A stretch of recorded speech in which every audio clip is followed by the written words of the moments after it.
The Currency Code: Mapping the Past, Present, and Future of Global Money by Mark S Hewitt.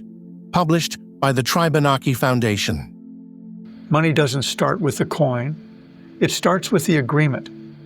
What we agree to store, count, and trust becomes the architecture of our civilization. Money has always been more than numbers. It is a system of belief, a tool of control, a medium of exchange, and at its most profound level, a language through which civilizations communicate their values, priorities, and power structures. Throughout history, empires have risen and fallen on the strength or fragility of their currencies. Gold coins sealed alliances. Paper notes promised stability. Digital codes now whisper promises of autonomy and disruption. But beneath these shifting forms lies a deeper architecture, the design and governance of money itself. In a time when the global monetary order is being renegotiated in real time between sanctions and swaps, cryptocurrencies and central banks, BRICS and blockchains, the need to understand the currency code has never been more urgent. This is not just a financial issue.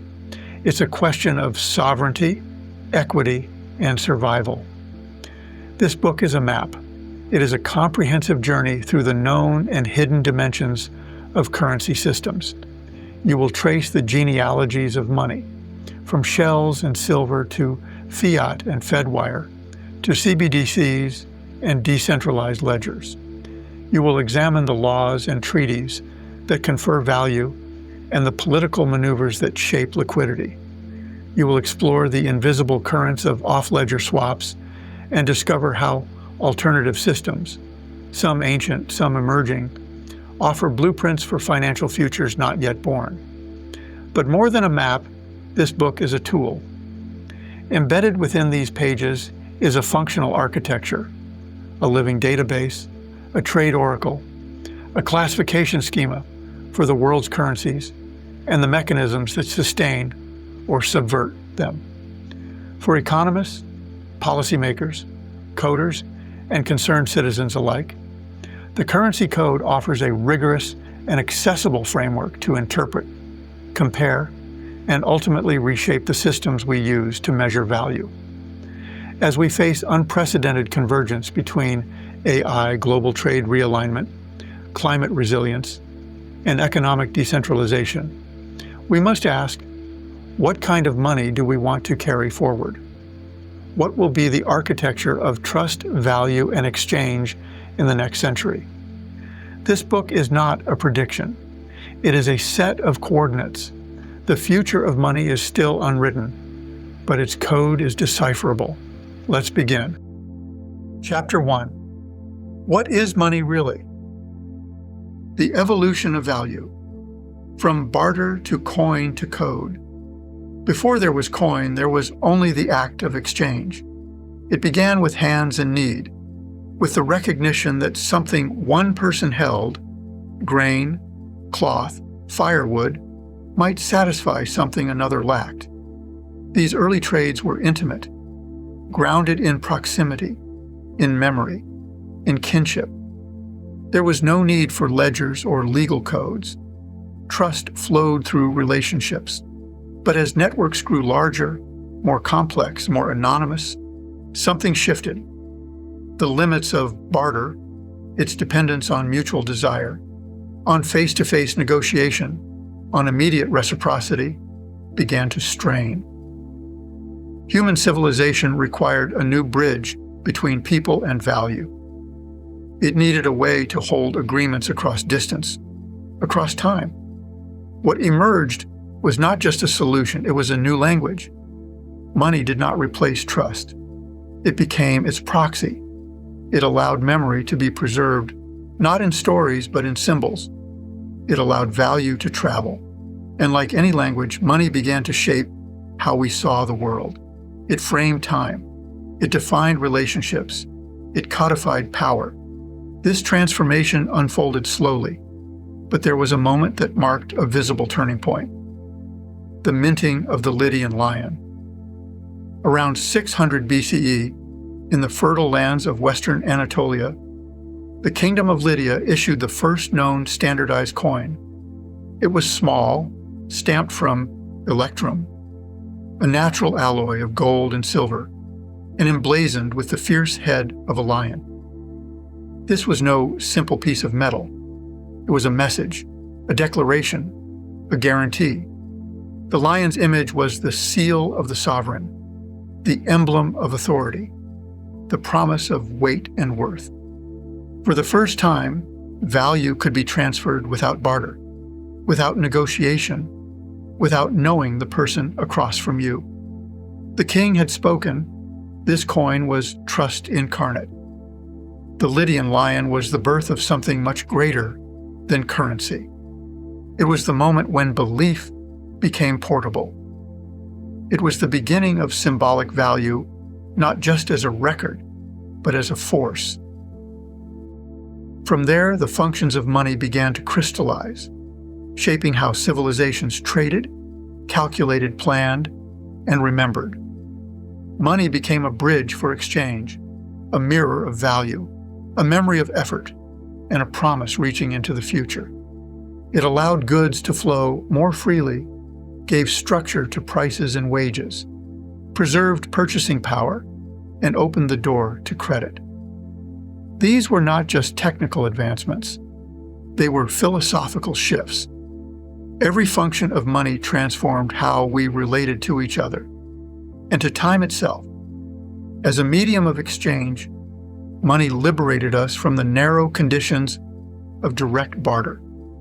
It became the lifeblood of markets, flowing from village to port to empire. With it came new efficiencies, but also new dependencies.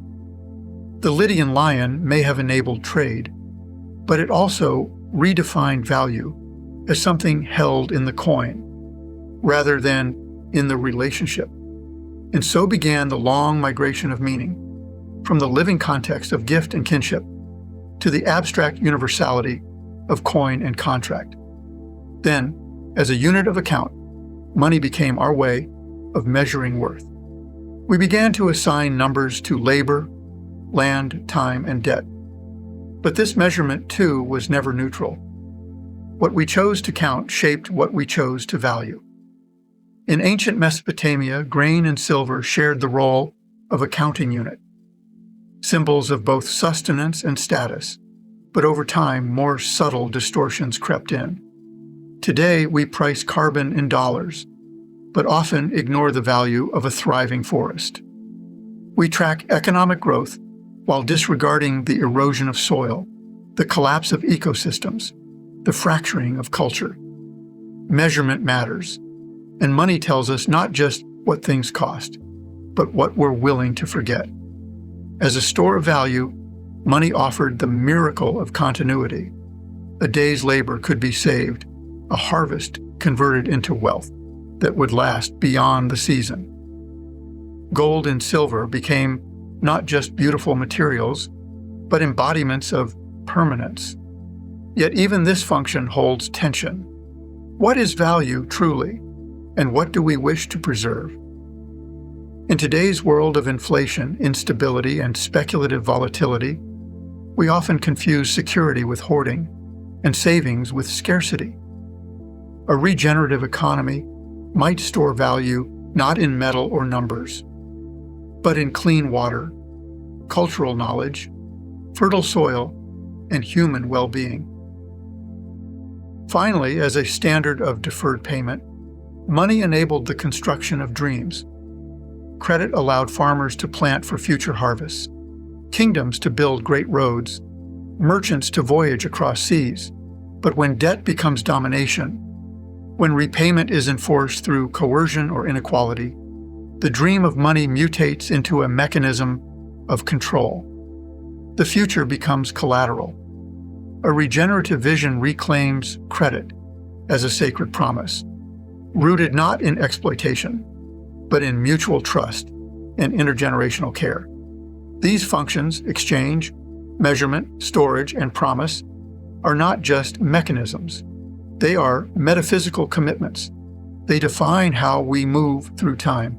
how we trust one another, how we imagine the future. And at the heart of all this lies something deeper still: belief. Money is belief, made tangible. It is a collective story we agree to live by. The Lydian lion was believed not because of its metal, but because of the mark it bore. That belief has taken many forms: the royal sigil, the central bank seal, the encrypted blockchain. But it remains always a shared fiction, fragile and powerful. Yet belief alone is not enough. For money to function, it must be carried by trust. Trust is what allows a merchant in Mumbai to accept rupees, a buyer in Brazil to send digital coins, a farmer in Kenya to extend credit on a promise. Trust makes belief actionable. It is the silent infrastructure beneath every transaction. Trust in governments, in institutions, in mathematics, in communities. When trust fails, the entire system collapses, regardless of how elegant the currency. But belief and trust inevitably invoke a third force: power. Who gets to issue money? Who decides what backs it? Who enforces its use? Throughout history, money has not just reflected value, it has enforced hierarchies. Roman emperors debased coinage to fund wars. Colonial powers imposed currencies to extract tribute.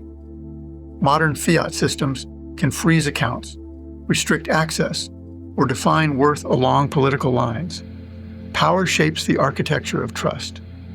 Today, new forms of money are emerging, some born of code, others of community, some encrypted into chains of consensus, others written into the shared logic of regenerative economies. Quietly, a new question is rising. Can we write better rules this time?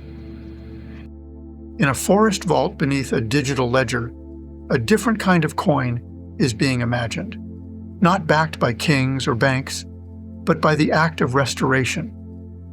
The regenerative wealth reserve is not a currency in the conventional sense.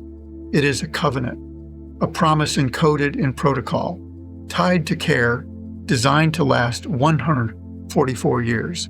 And perhaps this is where the Lydian lion and all it unleashed has been leading us, toward a future where money no longer enforces scarcity, but reflects stewardship, where value is not a number, but a living relationship, where trust is not extracted, but cultivated, shared, remembered. The lion roared in sovereignty. Our next currency may breathe in silence, but both ask the same question: what do we choose to believe in, and who are we in the telling of that belief? Behind every currency lies a question: who gets to decide what value means? Chapter 2: The Architecture of Currency Systems.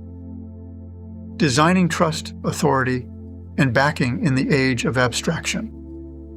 The Lydian lion roared into existence with the authority of kingship. But behind that roar was a deeper system.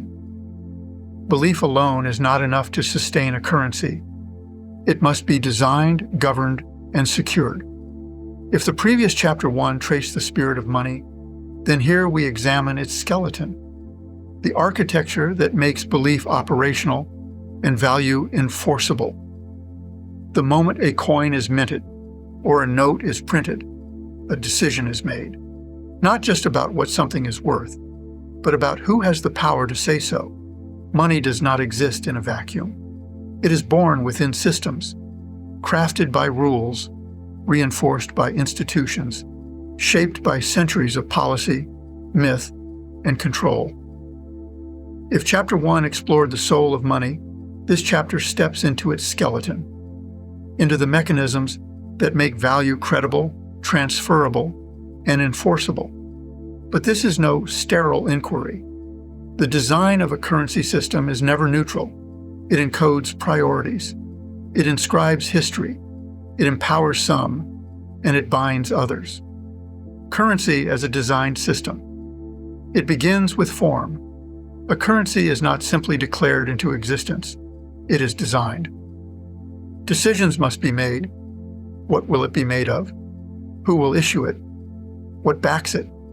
What regulates its movement? These decisions determine whether currency thrives, stagnates, or collapses. Some currencies are born of metal, scarcity and shine. Others are backed by baskets of assets, gold, oil, foreign reserves. Still others are conjured by decree alone. Fiat currencies, unanchored to anything physical, their value resting entirely on law and perception. This design process has implications far beyond economics. A currency is a trust contract. Its architecture must persuade millions, often billions, to believe in it, transact with it, and save through it. That persuasion requires more than convenience. It requires governance, issuance, and the machinery of control.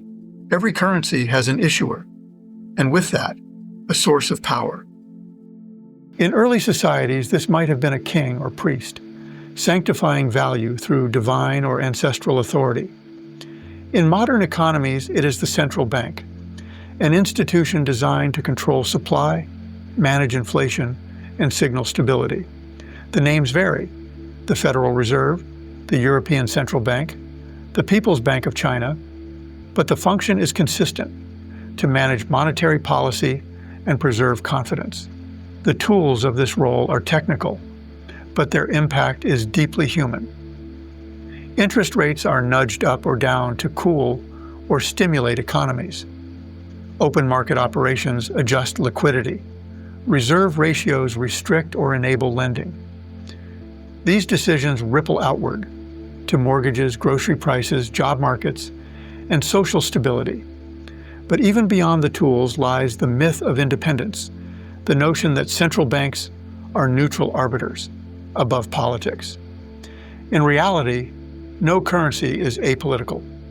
The very act of issuance is an expression of sovereignty, and the control of currency becomes, by extension, control over access, agency, and aspiration. Backing, the faith behind the form. Once, currencies were backed by something tangible: gold, silver, salt, even livestock. The promise was clear: you could exchange your note for a set quantity of physical substance. But with time, and especially after the collapse of the Bretton Woods system in 1971, most currencies detached from their material backing. What remained was legal tender by decree. This shift toward fiat money marked a profound metaphysical moment. Money became entirely symbolic. Its value rested on law, faith, and force. You accepted it not because you could redeem it for gold, but because everyone else would too. In this model, money became language unmoored from substance. And yet, systems that are unmoored still float on something. Fiat currencies today are backed not by gold, but by the credibility of the state, the strength of the economy, the discipline of fiscal and monetary policy. They are backed by belief, but also by armies, legal systems, and the web of global trade. Some currencies, like the Swiss franc, derive their strength from political neutrality and conservative policy. Others, like the US dollar, from sheer scale and military economic dominance. Still others are more fragile, tied to foreign debt, political volatility, or commodity cycles. And now, new forms of backing are emerging: algorithmic controls, digital scarcity, and even resource-backed stablecoins. In these experiments, we glimpse the tension between trust as narrative and trust as code. Designing for stability or control. Every currency is born with design trade-offs: fixed versus floating exchange, inflation targeting versus employment mandates, autonomy versus pegging. These choices reflect the priorities of the issuer, but they also determine the lived experience of everyone who uses the currency. A currency pegged to a stable foreign standard might import discipline, but also lose sovereignty. A country that prints freely to fund spending may gain short-term relief, but risk long-term inflation or collapse. History is full of examples.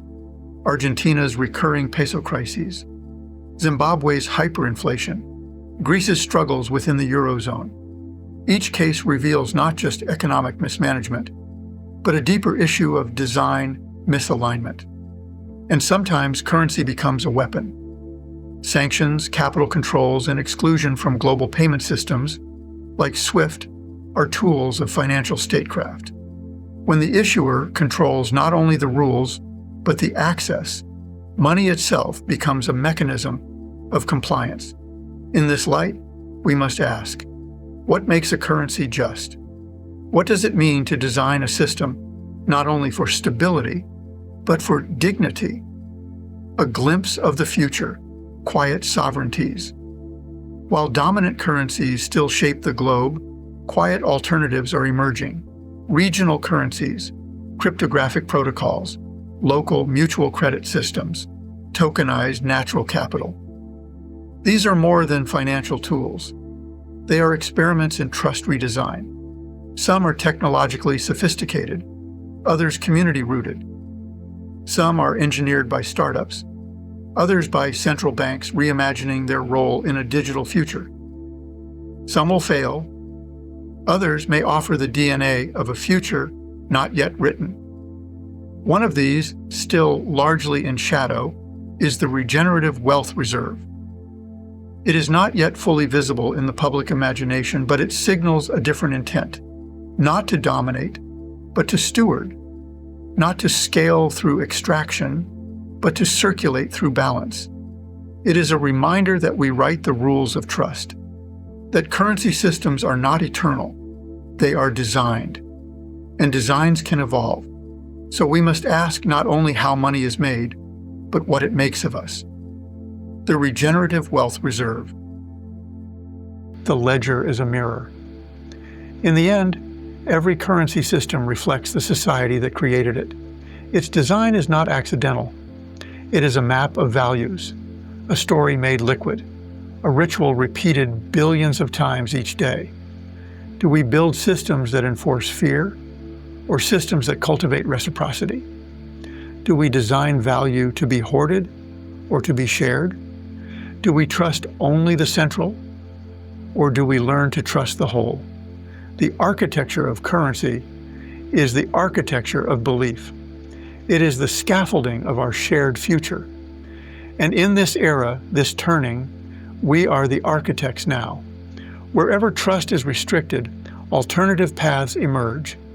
Money is never still. It seeks the cracks, the corners, and the quiet arrangements. Quiet. Chapter 3, Unconventional Exchanges. Shadow systems, currency swaps, and the edges of value. Yet even the most carefully designed systems have cracks, and where cracks form, life finds a way through.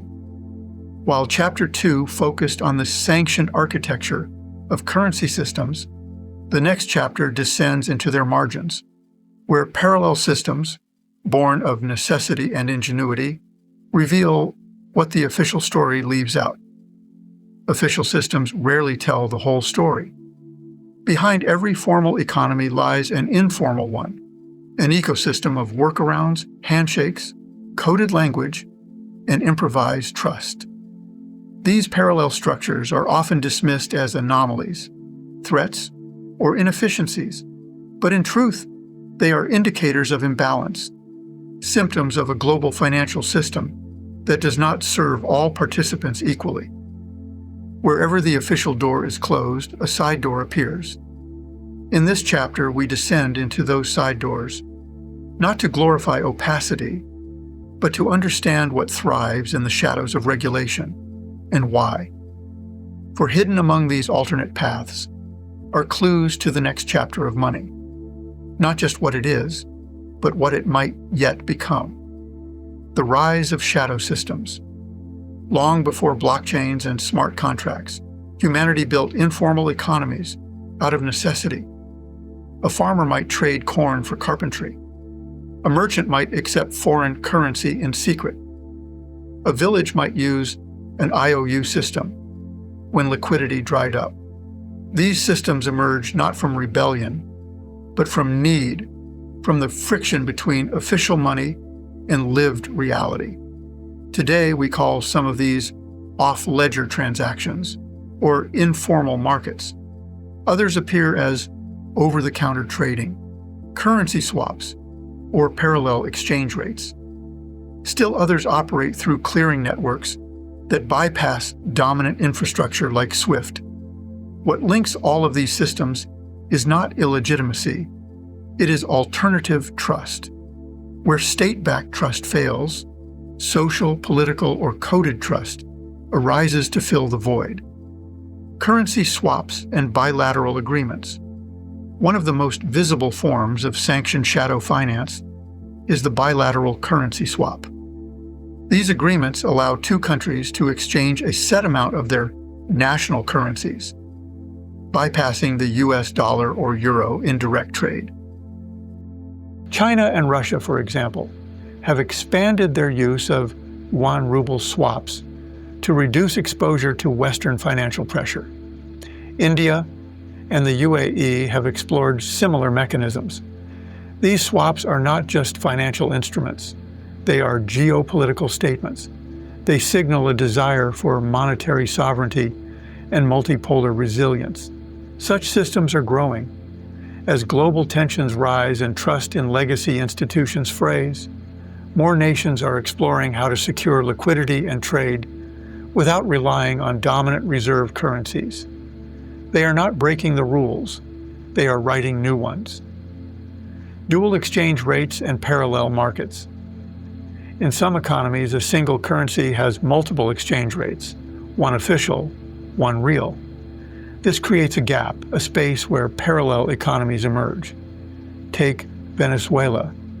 The government's official Bolivar exchange rate diverged so sharply from the market reality that a full-blown informal currency ecosystem developed. Goods were priced in US dollars. Bitcoin was used for remittances. Barter resurged. What collapsed was not just a currency, but the trust behind it. In places like Lebanon, Argentina, and parts of Africa, similar gaps persist. These are not failures of the people. They are design failures, when the monetary architecture loses alignment with lived experience. The lesson is not that informal systems are dangerous, but that they are adaptive. When official systems become rigid, money becomes liquid in new forms. Cryptocurrency and the new trust frontier. The arrival of cryptocurrencies introduced a new kind of shadow system, one rooted not in locality or politics, but in mathematical trust. Bitcoin, Ethereum, and their successors offer money that is borderless, permissionless, and programmable. For some, they are tools of liberation. For others, threats to sovereignty. But whatever your stance, one thing is clear. They've expanded the imagination of what money can be. In places where the banking system is broken, crypto wallets become lifelines. In authoritarian regimes, they offer sanctuary. In hyperinflationary contexts, they offer stability. But these systems also raise new questions. Who writes the code? Who governs the upgrades? What happens when the protocol becomes a gatekeeper? Even here, in the apparent anarchy of decentralization, power still accumulates. The miners, the developers, the holders of early tokens. There is no system without trust, and no trust without politics. Still, these technologies point to something powerful. Money is becoming modular. The old system was monolithic. The new one is more like a mosaic, interoperable, adaptive, sometimes messy but increasingly decentralized. Clearinghouses and quiet infrastructures. Beyond the visible platforms and networks lies another layer, settlement infrastructure. Most international payments still route through the SWIFT messaging system and clear via institutions like the Bank for International Settlements, BIS. But alternatives are forming. China's CIPS network, regional real-time gross settlement systems, and private sector efforts like RippleNet represent a quiet contest for control of monetary plumbing.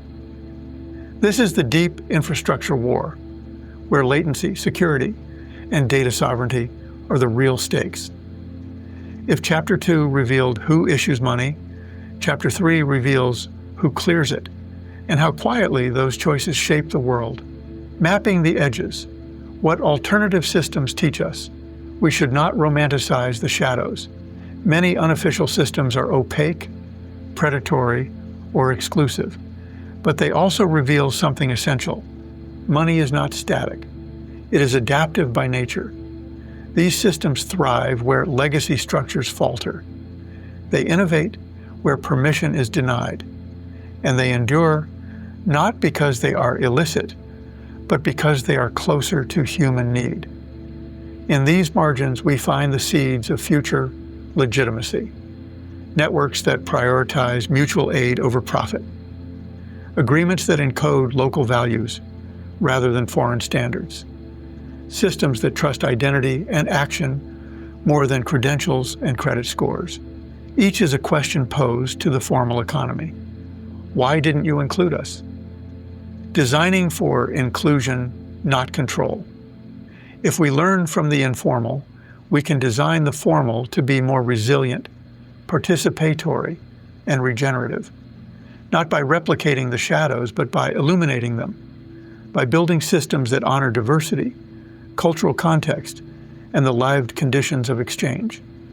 This is already happening in pilot projects, cooperative currencies, circular economies, and experimental DAOs.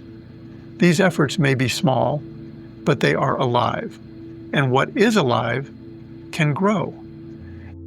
As we move toward a world where oracles measure liquidity in real time, and digital contracts allocate value autonomously, the question remains, will these tools liberate us or merely reinforce old hierarchies in new code?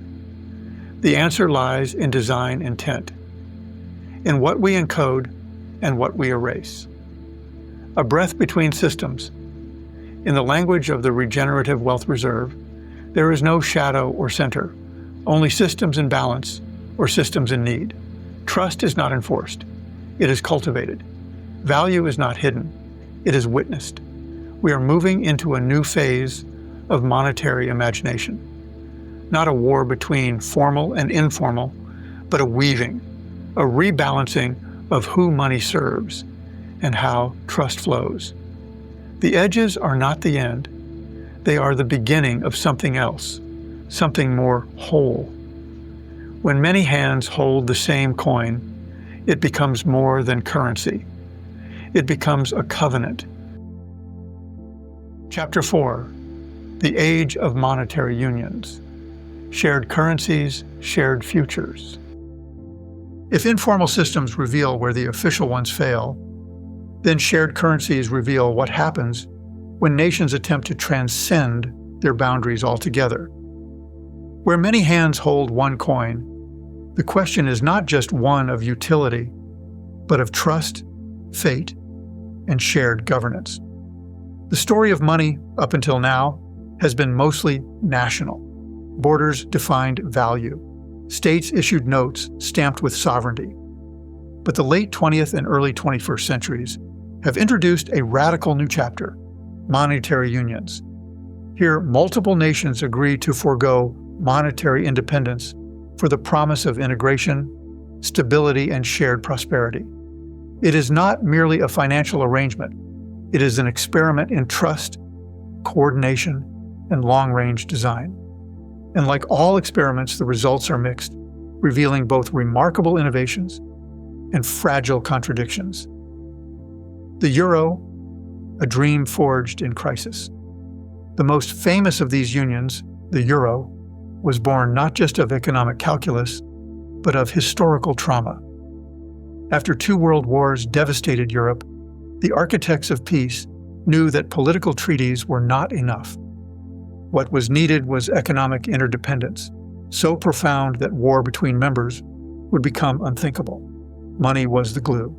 The euro began as an accounting concept in 1999 and became physical cash in 2002. Today, it binds 20 nations under one central bank, the European Central Bank, ECB, and one set of monetary policies. It eliminated exchange risk within the bloc, facilitated cross-border trade, and became the second most traded currency in the world. But it also revealed a truth. When you unify currency, you also unify constraint. Without a shared fiscal system, taxes, spending, and political accountability, some member states floundered. Greece's debt crisis exposed the tension between monetary integration and fiscal sovereignty. The euro, for all its strengths, asked nations to share value without fully sharing governance. And yet, the euro endures. It is a testament to human will to design a shared currency that holds together vastly different economies, languages, and political priorities. It is both blueprint and warning. The CFA franc, a colonial echo, still reverberating. Long before the euro, another shared currency took root in Africa, the CFA franc. First introduced in 1945 by France in its African colonies, it split into two zones, the West African CFA, XOF, and the Central African CFA, XAF. Today, 14 countries use the CFA franc, tied first to the French franc and now to the euro. Supporters argue that it brings price stability, facilitates trade, and anchors weaker economies. Critics call it a neo-colonial relic, locking African economies into a dependency on France and denying them monetary self-determination. The peg to the euro means that these nations cannot devalue to respond to crises or compete globally. The central bank governors are locally appointed, but key policy levers remain subject to French oversight. In essence, these countries outsource their monetary policy to a European power with different priorities. Change is underway. The proposed eco-currency, part of a broader African monetary integration initiative, aims to replace the CFA franc in West Africa. But transitioning out of entrenched systems is not easy. The lesson here is this: shared currency can bring stability, but only if it also brings shared control. The Eastern Caribbean dollar, unity among small states. In contrast, the Eastern Caribbean dollar, XED, offers a quieter success story. 8 small island nations and territories use this currency, managed by the Eastern Caribbean Central Bank, ECCB. Pegged to the US dollar since 1976, the XED provides these microstates with monetary stability and pooled reserves they could not achieve alone. The ECCB has a unique structure. Member states appoint representatives to the Monetary Council, and monetary discipline is baked into the system. Here, shared currency doesn't erase sovereignty. It enhances collaboration. The result is one of the longest-lasting and most stable regional monetary unions in the world. In a world increasingly fragmented, the XCD shows that small nations, when bound by trust and cooperative governance, can create strength in unity. Shared currencies, shared futures. Each of these monetary unions, Eurozone, CFA, XED, offers a lens into what is gained and what is lost when nations pool sovereignty. In the euro, we see high integration, powerful institutions, but slow adaptation. In the CFA franc, we see a legacy system still navigating colonial shadows. In the XCD, we see quiet, pragmatic resilience in the margins. As we look to the future, new unions are being discussed. The BRICS nations are exploring shared payment systems and possibly even a common currency. The African Union envisions a Pan-African monetary union. The debates that once swirled around the euro are now echoed across continents. But these experiments raise a deeper question. What does it mean to share a currency? To share a currency is to share fate. It is to bind your inflation, your debt, your credit cycles to someone else's decisions.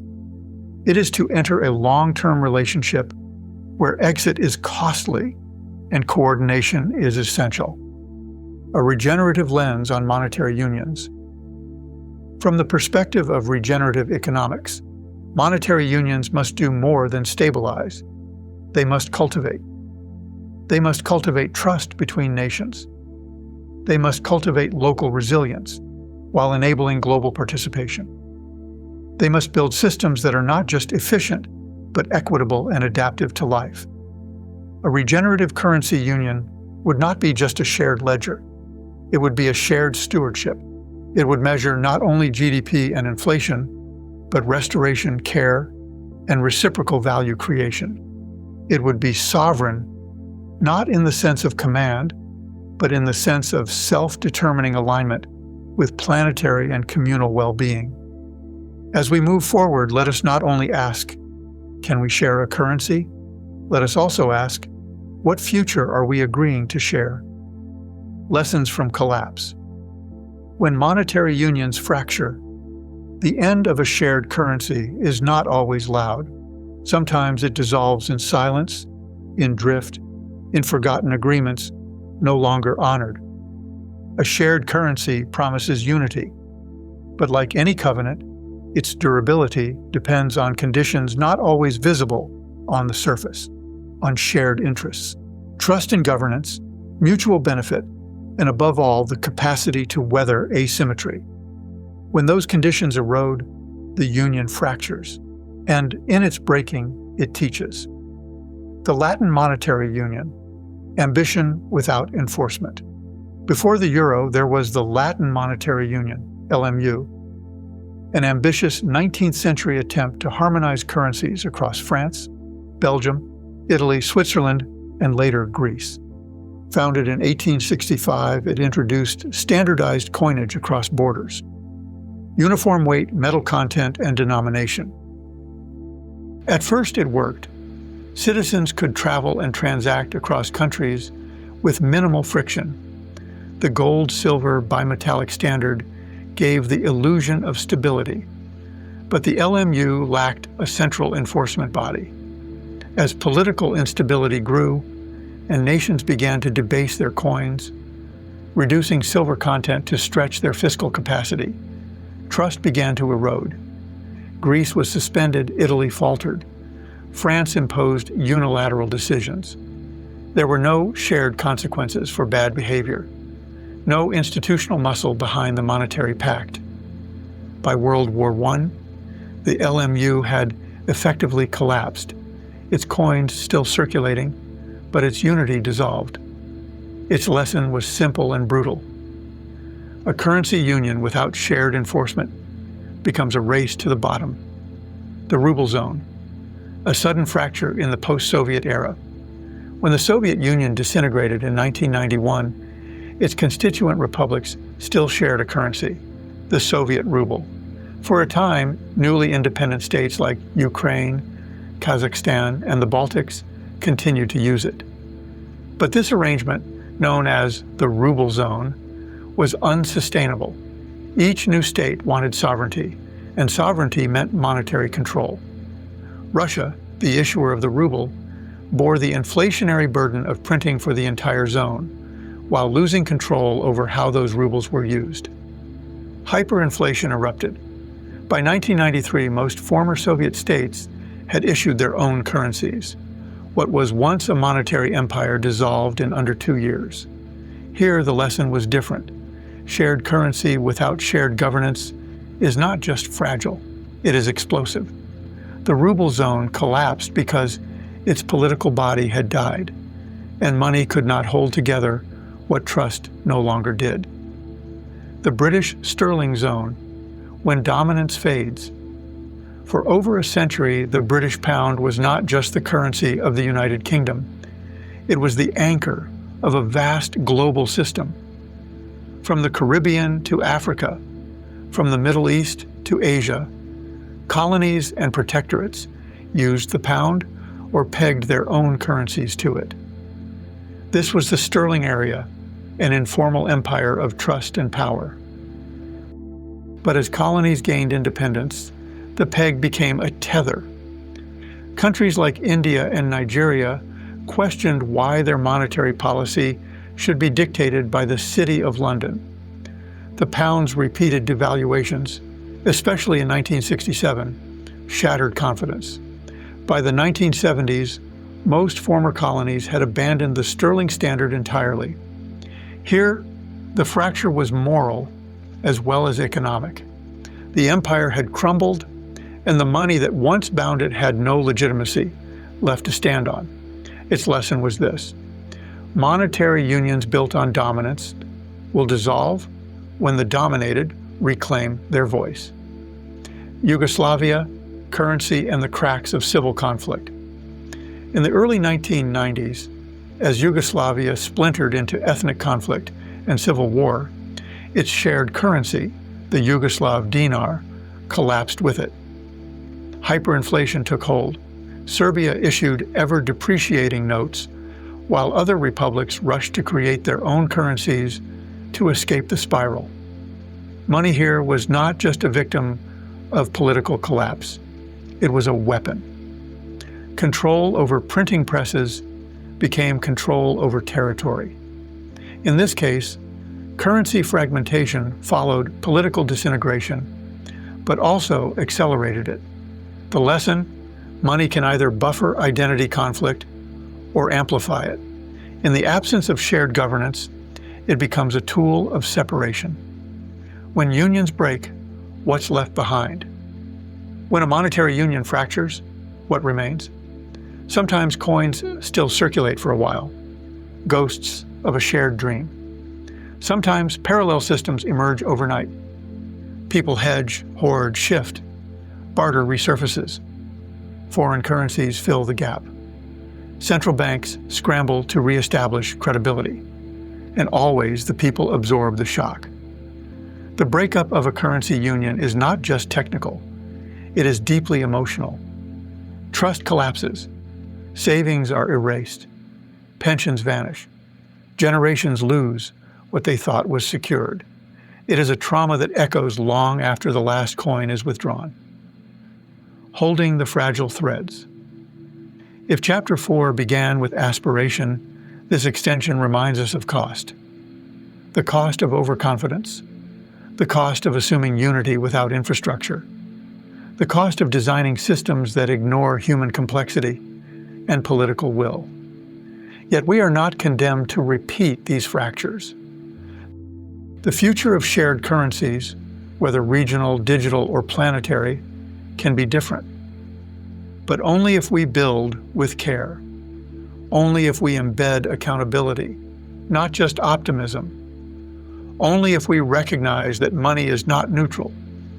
It carries the full weight of the agreements behind it. Monetary unions may fail when they are too rigid, too hierarchical, too detached from lived conditions. But they may succeed when they grow from consent, when they serve collective stewardship, and when they adapt in relationship with life.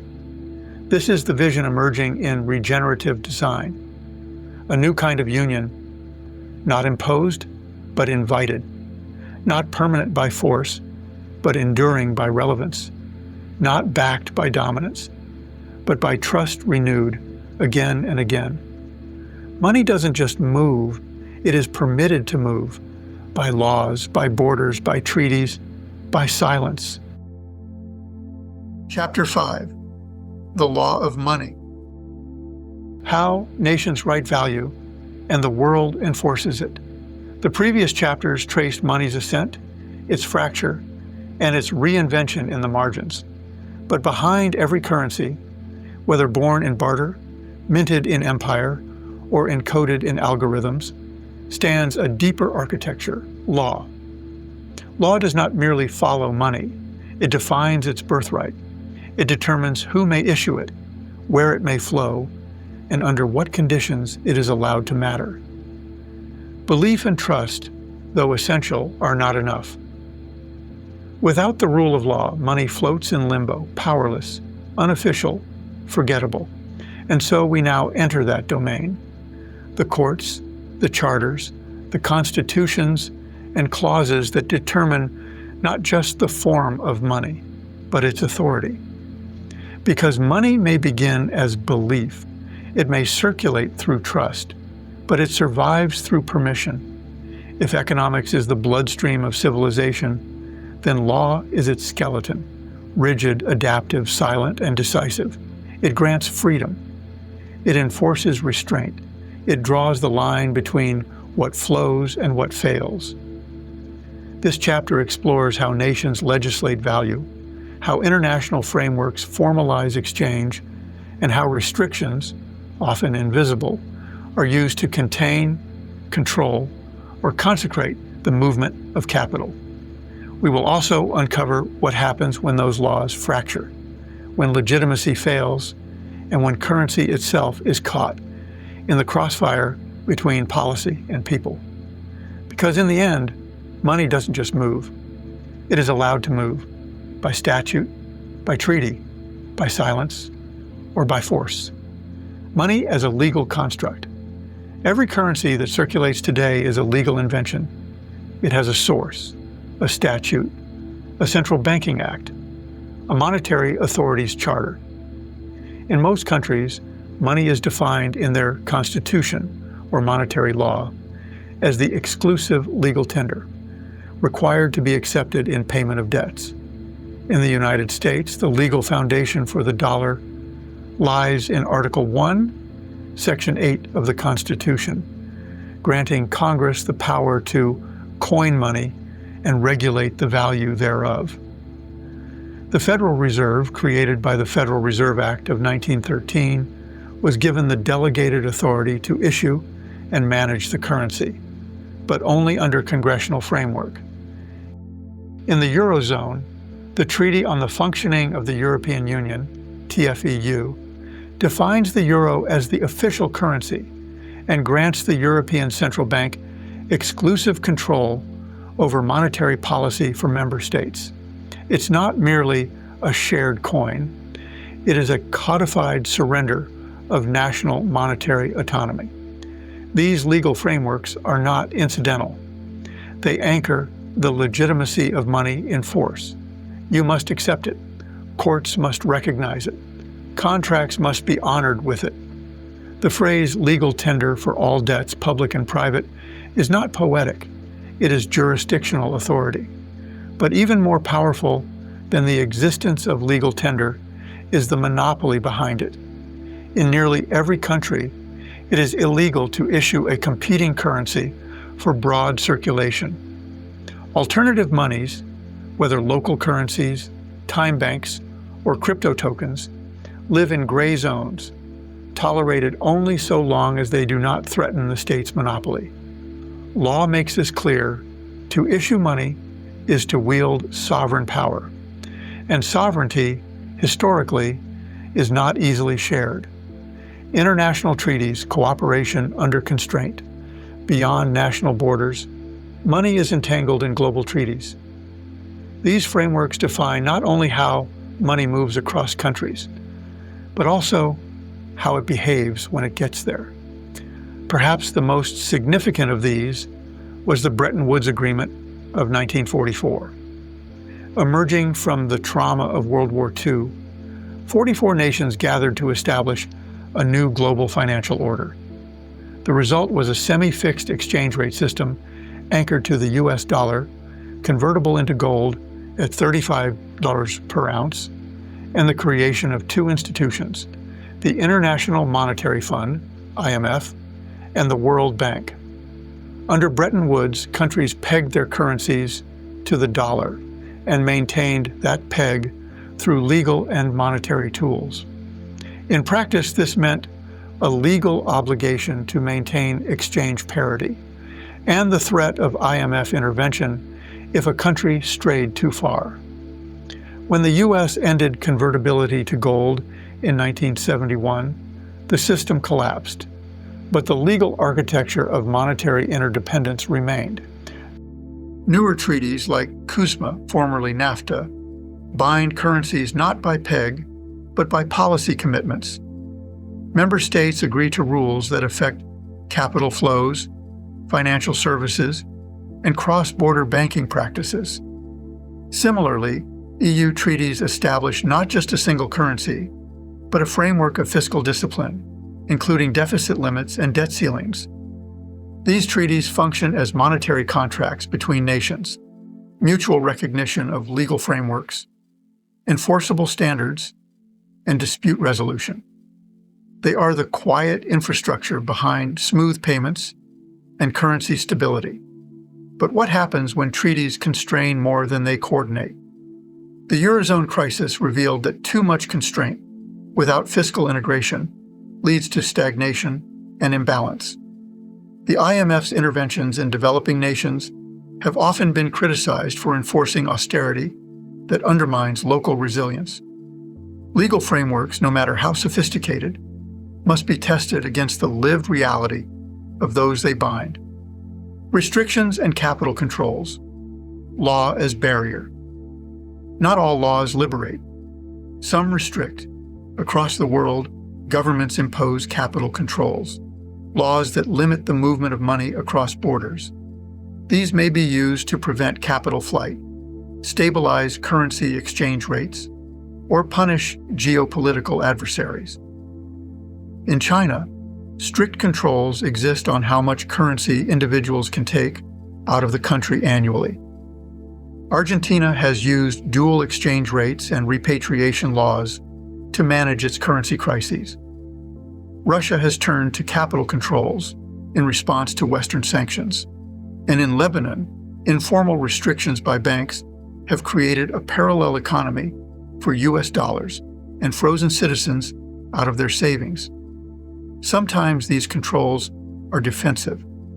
Other times, they become tools of coercion, ensnaring everyday people in legal regimes they did not choose. International sanctions are the most visible and powerful example of legal money as weapon. When a nation is cut off from SWIFT or forbidden from accessing global dollar reserves, it does not matter what is in its vaults.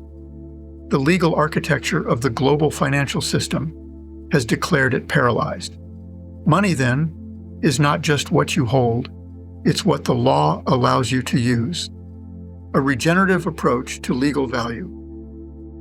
The legal system surrounding money is vast, deeply entrenched, and designed primarily for compliance and control. But what would it mean to redesign that system for resilience and reciprocity? Could legal frameworks support monetary diversity rather than suppress it? Could treaties elevate ecological and social value, not just capital access?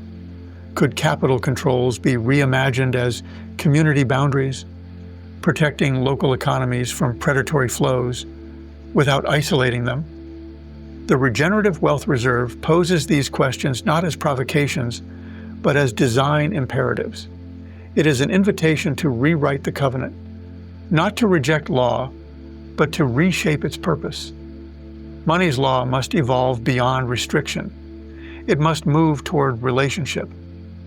Money is not stable, it is stabilized until it isn't. And when trust falters, collapse is faster than we imagine and deeper than we are prepared to feel. Chapter 6: Crisis and Collapse. Currency failures and the fragile psychology of trust. The day the money died. For most of us, money is an assumption, silent, invisible, always there. A background hum. It is how we plan, how we save, how we interpret the future. But history tells a different story, that money can die. Not quietly, not abstractly, but violently, collectively, and with consequences that outlive generations. This is the anatomy of collapse, not just of systems, but of stories. Because when money collapses, it is not only value that is lost, it is belief. And belief, once fractured, is hard to restore. In this chapter, we descend into moments when currencies failed, when the symbols we trusted turned to ash, and the world had to choose, rebuild, escape, or invent anew. Hyperinflation, the fire that consumes memory.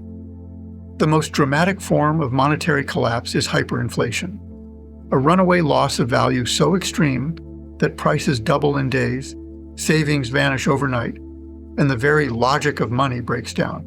Weimar Germany, in the early 1920s, is the textbook case after World War I, facing massive reparations and internal debt. The German government printed money to meet its obligations. The result was catastrophic. In 1921, a loaf of bread cost a few marks. By 1923, it cost 200 billion. Workers were paid twice a day and rushed to spend their wages before prices rose again. Pensions evaporated. The middle class was annihilated. But Weimar is not alone. Zimbabwe in the 2000s followed a similar script. So did Yugoslavia in the 1990s. Venezuela more recently reached inflation levels so extreme that Bolivar notes were weighed instead of counted. In each case, the cause was different: war, corruption, external debt. But the pattern was the same. A loss of fiscal control triggers a loss of public faith, and the currency spirals into worthlessness. The deeper truth is this: hyperinflation is not just about money, it is about memory. The memory of what work used to be worth, the memory of what savings used to buy. When those memories are severed, trust collapses, not just in money, but in society. Bank runs, when the public votes with its feet collapse, can also take quieter forms, visible not in printed bills, but in empty vaults. In a bank run, people withdraw en masse, fearing insolvency. One by one, they line up, not just for their money, but for their sense of security. These moments are rarely rational. They are emotional contagions, fear traveling faster than information. And once it begins, even a healthy institution can be undone. The Great Depression saw thousands of banks fail this way. So did Argentina in 2001, when withdrawals were frozen under the Corralito policy, sparking riots. In 2023, even a U.S. tech sector darling, Silicon Valley Bank, collapsed within days, triggered by a social media-fueled panic. Bank runs reveal the truth we don't like to admit. Your money is only yours until everyone else asks for theirs. Currency peg failures, the danger of misaligned promises. Many nations peg their currencies to stronger ones, usually the US dollar, to ensure stability. But this promise is fragile. If the peg is misaligned with economic reality, it becomes a trap. In 1997, a currency crisis swept across Southeast Asia. Thailand, Indonesia, and South Korea had pegged their currencies while running large deficits and inviting speculative foreign capital. When confidence faltered, investors fled. Pegs broke. Exchange rates collapsed. Central banks spent billions defending the indefensible until they couldn't. The result was not just financial pain. It was humiliation, IMF intervention, and political upheaval. The so-called Asian tigers were forced to adopt austerity policies in exchange for bailouts, policies that deepened inequality and eroded sovereignty. A peg is a promise. But when your promise depends on forces you don't control, it becomes a liability. Psychology of collapse. When trust unravels, there is a moment, silent yet seismic, when a currency dies. It is not when the central bank prints another zero, not when inflation charts spike, not even when international agencies issue their warnings. It is when the people stop believing. You can hear it in a whisper, "I'm moving my savings." You see it in the lines at the ATM. You feel it in the shopkeeper's hesitation, the sudden absence of price tags, the quiet shuffle from the register to the back room. Something has shifted, not the currency itself, but the consensus that holds it together. Money, after all, is not real in the way we think. It is real because we act as if it is. It survives on habit, trust, expectation. Collapse comes when that choreography falters, when people look at the same symbol and come to different conclusions. And when that happens, money doesn't die alone. It takes with it the scaffolding of daily life. Contracts are voided because no one trusts tomorrow's rate. Pensions evaporate because their value is frozen in a collapsing denominator. Wages become cruel jokes, fixed in a currency that's losing its voice. Prices go blank, change hourly, or vanish entirely as merchants switch to barter or foreign notes. Debt metastasizes, impossible to repay, yet still enforced. People retreat, not just financially, but emotionally. They hoard, they gamble, they flee. A strange quietness enters homes, followed by friction. Arguments break out in grocery lines. Children ask questions that have no safe answers. A life that was planned in years now shrinks to hours. When trust unravels, so does society's capacity to look forward. Hope and confidence, the twin engines of any economy, stall. When systems fail, culture responds. Yet in the vacuum, something else stirs. People do not simply collapse with the currency. They respond often faster and more creatively than the institutions meant to serve them. In Argentina's 2001 financial crisis, as the peso collapsed and banks froze withdrawals, people formed truque clubs, barter networks exchanging goods and services using mutual credit, haircuts for bread, language lessons for vegetables. Over time, these systems created their own currencies, locally printed and honored at weekly trade fairs. They were messy, full of improvisation, but they worked. They restored not just exchange, but dignity. In Zimbabwe, when inflation reached 79 billion%, families resorted to trading in US dollars and South African rand, but also to livestock, mobile airtime, and even groceries as stores of value. A bag of maize was more trustworthy than the state's paper. And when that too frayed, diasporas became the lifeline, relatives sending back hard currency through underground remittance routes. In Lebanon, when banks collapsed in slow motion, people shifted to cash, to US dollars under mattresses, to stable coins, to informal community lending. In markets, prices appeared in multiple currencies. Weddings were postponed. Parents borrowed against futures they no longer trusted. Collapse is never abstract. It is weddings canceled, prescriptions unfilled, futures delayed, and yet the human spirit adapts.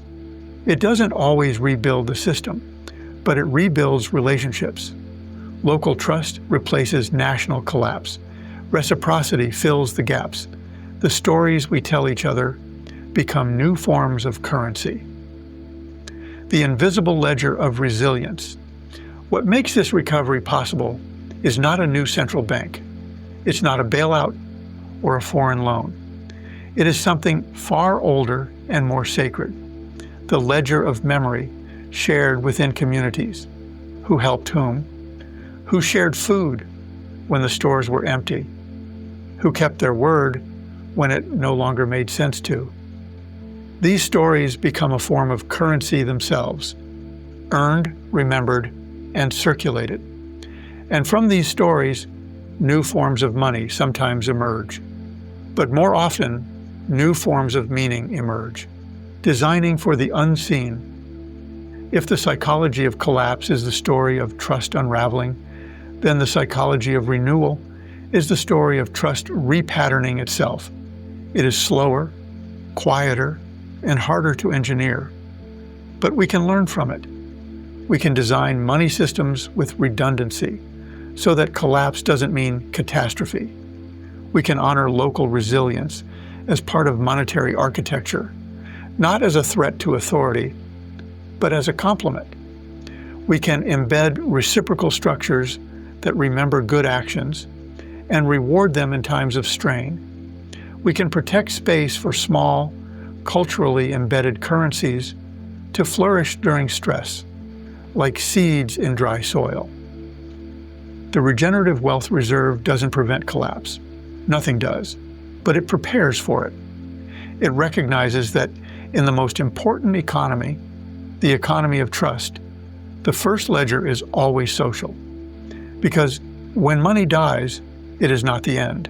It is a return to memory, to mutual aid, to the sacred act of revaluing what truly matters.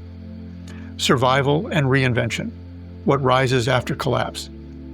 Yet collapse is not the end. It is the soil of invention. After Weimar came the Rentenmark, a currency backed not by gold, but by land. It restored trust because it anchored value in something real. After Zimbabwe's dollar fell, the country dollarized, accepting foreign currencies. Venezuela turned to crypto, Lebanon to diaspora remittances, Argentina to informal barter clubs. Each response is a cultural decision about what trust can be rebuilt and what must be abandoned. But here, a deeper question emerges. What if we didn't wait for collapse to reinvent? What if money systems were designed with trust repair, community fallback, and resilience already embedded? What if collapse was no longer the only catalyst for change? Because the truth is, money will fail again, somewhere, soon. The question is not whether collapse comes. The question is whether we've learned enough to make it a turning point, and not a breaking point. Regenerative resilience, designing for the long emergency. In a world facing climate shocks, energy transitions, and digital disruption, currency crises may become more frequent, but they need not become catastrophic. The regenerative wealth reserve proposes a different logic, that money can be designed to bend, not break. That value can be stored in soil and skill, not just symbols. That currencies can include civic backup layers, local systems that activate when the national system fails. That trust can be diversified, not just centralized. This is not a utopia. It is a design imperative, born from the lessons of every crisis that came before. Wherever the official economy closes a door, an alternative economy builds a doorway. Money, like water, finds its own level. Chapter 7: Unofficial and Parallel Exchanges. Barter, blockchain, and the new cartography of value. Beyond the ledger, the emergence of parallel value systems.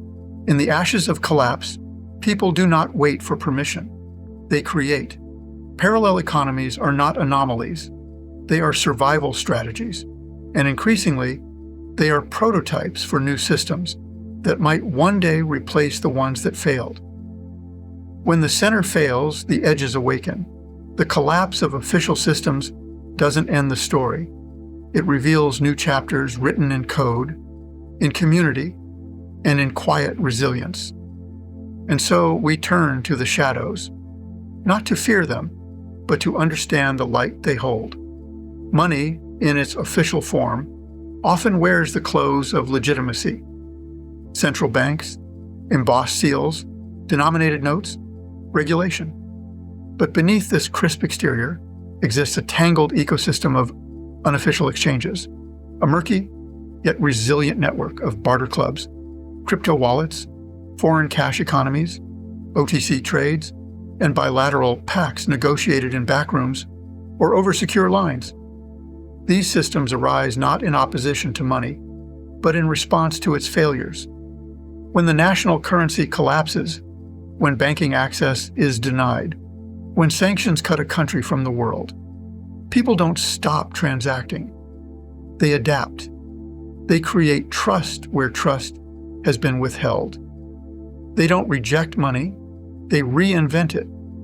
This is not shadow finance, it's adaptive finance, the unacknowledged engine of survival and innovation in much of the world. Informal markets and over-the-counter lifelines.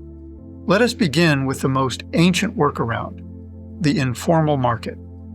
These are markets that operate outside legal or regulatory oversight, not necessarily criminal, but uncounted. In nations like Nigeria or Afghanistan, informal currency dealers sit behind market stalls, exchanging dollars for local notes at rates that shift by the hour. These are more than black markets. They are real-time trust markets, reflecting true liquidity and risk in a way that official rates can't. Their value is not just monetary, it is informational. In Lebanon, as the lira lost credibility, an entire tier of parallel exchange dealers emerged. You might walk into a pharmacy and see two prices, one in official lira, one in market rate. In Argentina, the dollar blue became the actual economic pulse.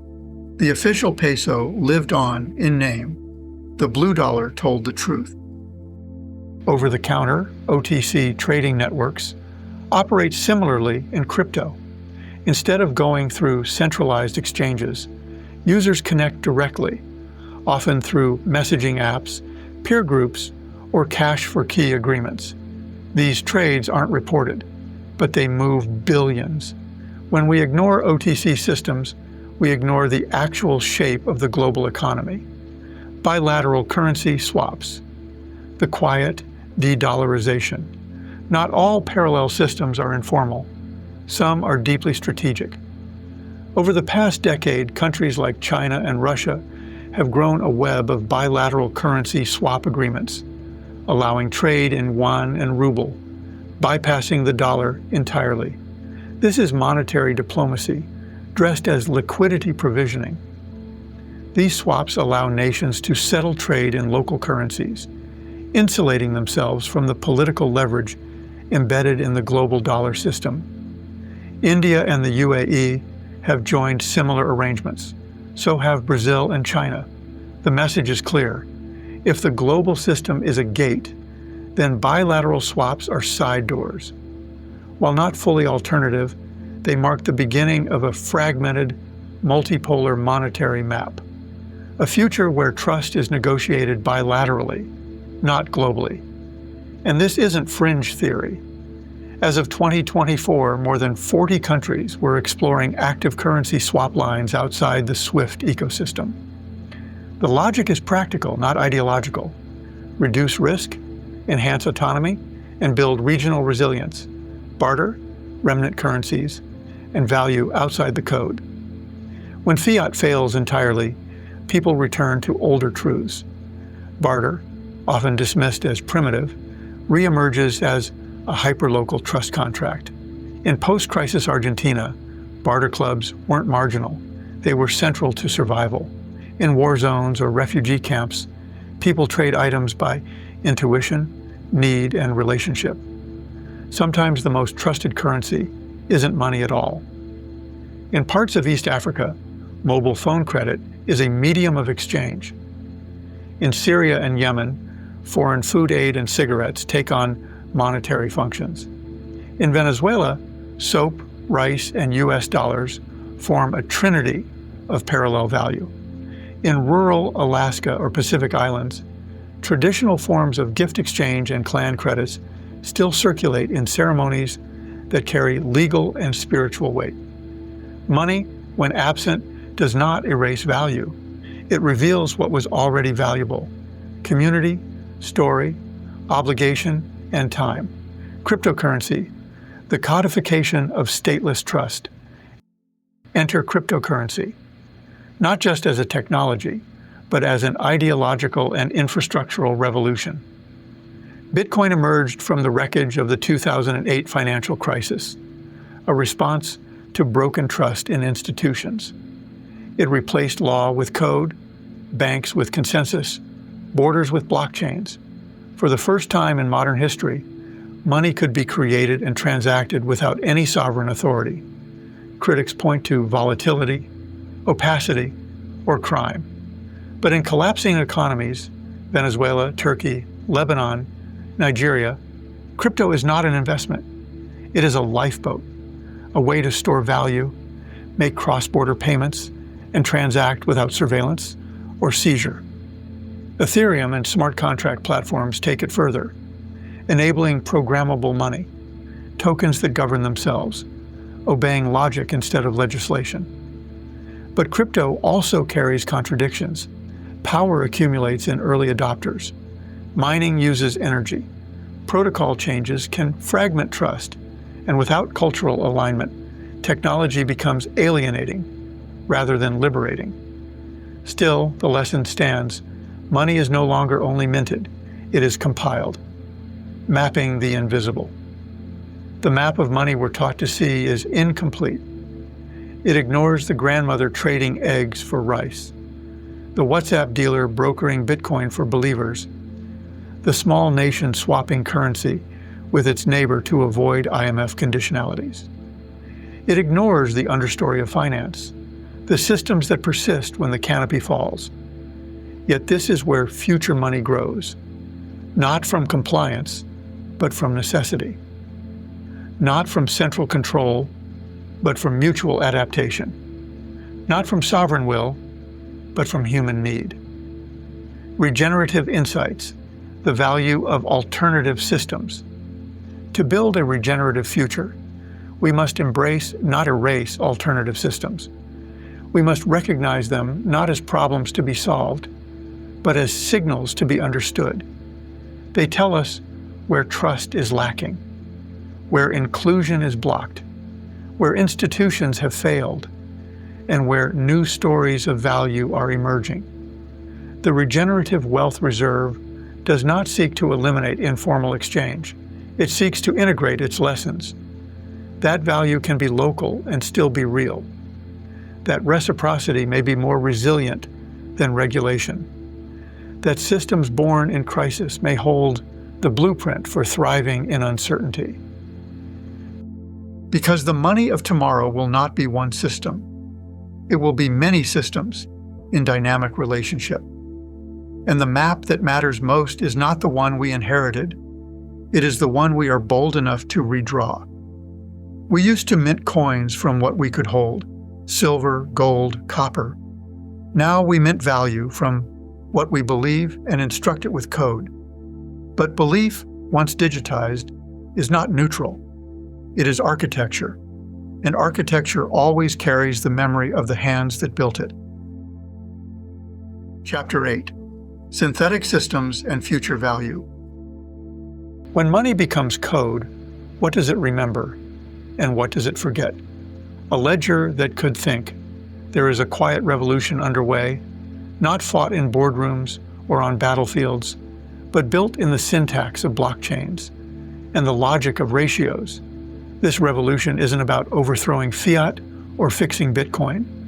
It's about something deeper, the reconstitution of trust using code, commodities, and collective logic. The emerging species is not sovereign nor mined, it is synthetic, built not from raw extraction, but from constructed meaning. It draws from the old, gold, silver, platinum, and threads it with the new, smart contracts, distributed ledgers, and cryptographic truth. And yet, behind every synthetic instrument lies a timeless question. Who gets to define value? And what happens when we try to program it?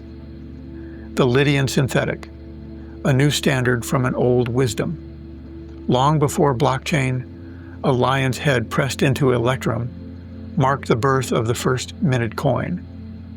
The Lydian lion was not merely a symbol of kingship. It was a declaration of weight, purity, and proportional trust.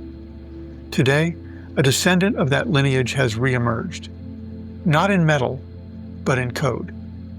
The Lydian synthetic is not a currency in the conventional sense. It does not claim to overthrow the dollar or Ethereum. Instead, it offers something humbler and perhaps more useful, a reference value, a computable, verifiable standard rooted in real-world commodities. Its design is elegant. Multiply the spot prices of gold, X4, silver, X75, and platinum, X1.5. Normalize the result. Anchor the value to this ratio as a dynamic synthetic reference unit. What emerges is not a speculative token, but a mirror of market proportion, a signal that has remained remarkably stable across decades of economic turbulence. It holds not because of decree, but because of balance. The Lydian synthetic reminds us money need not float untethered.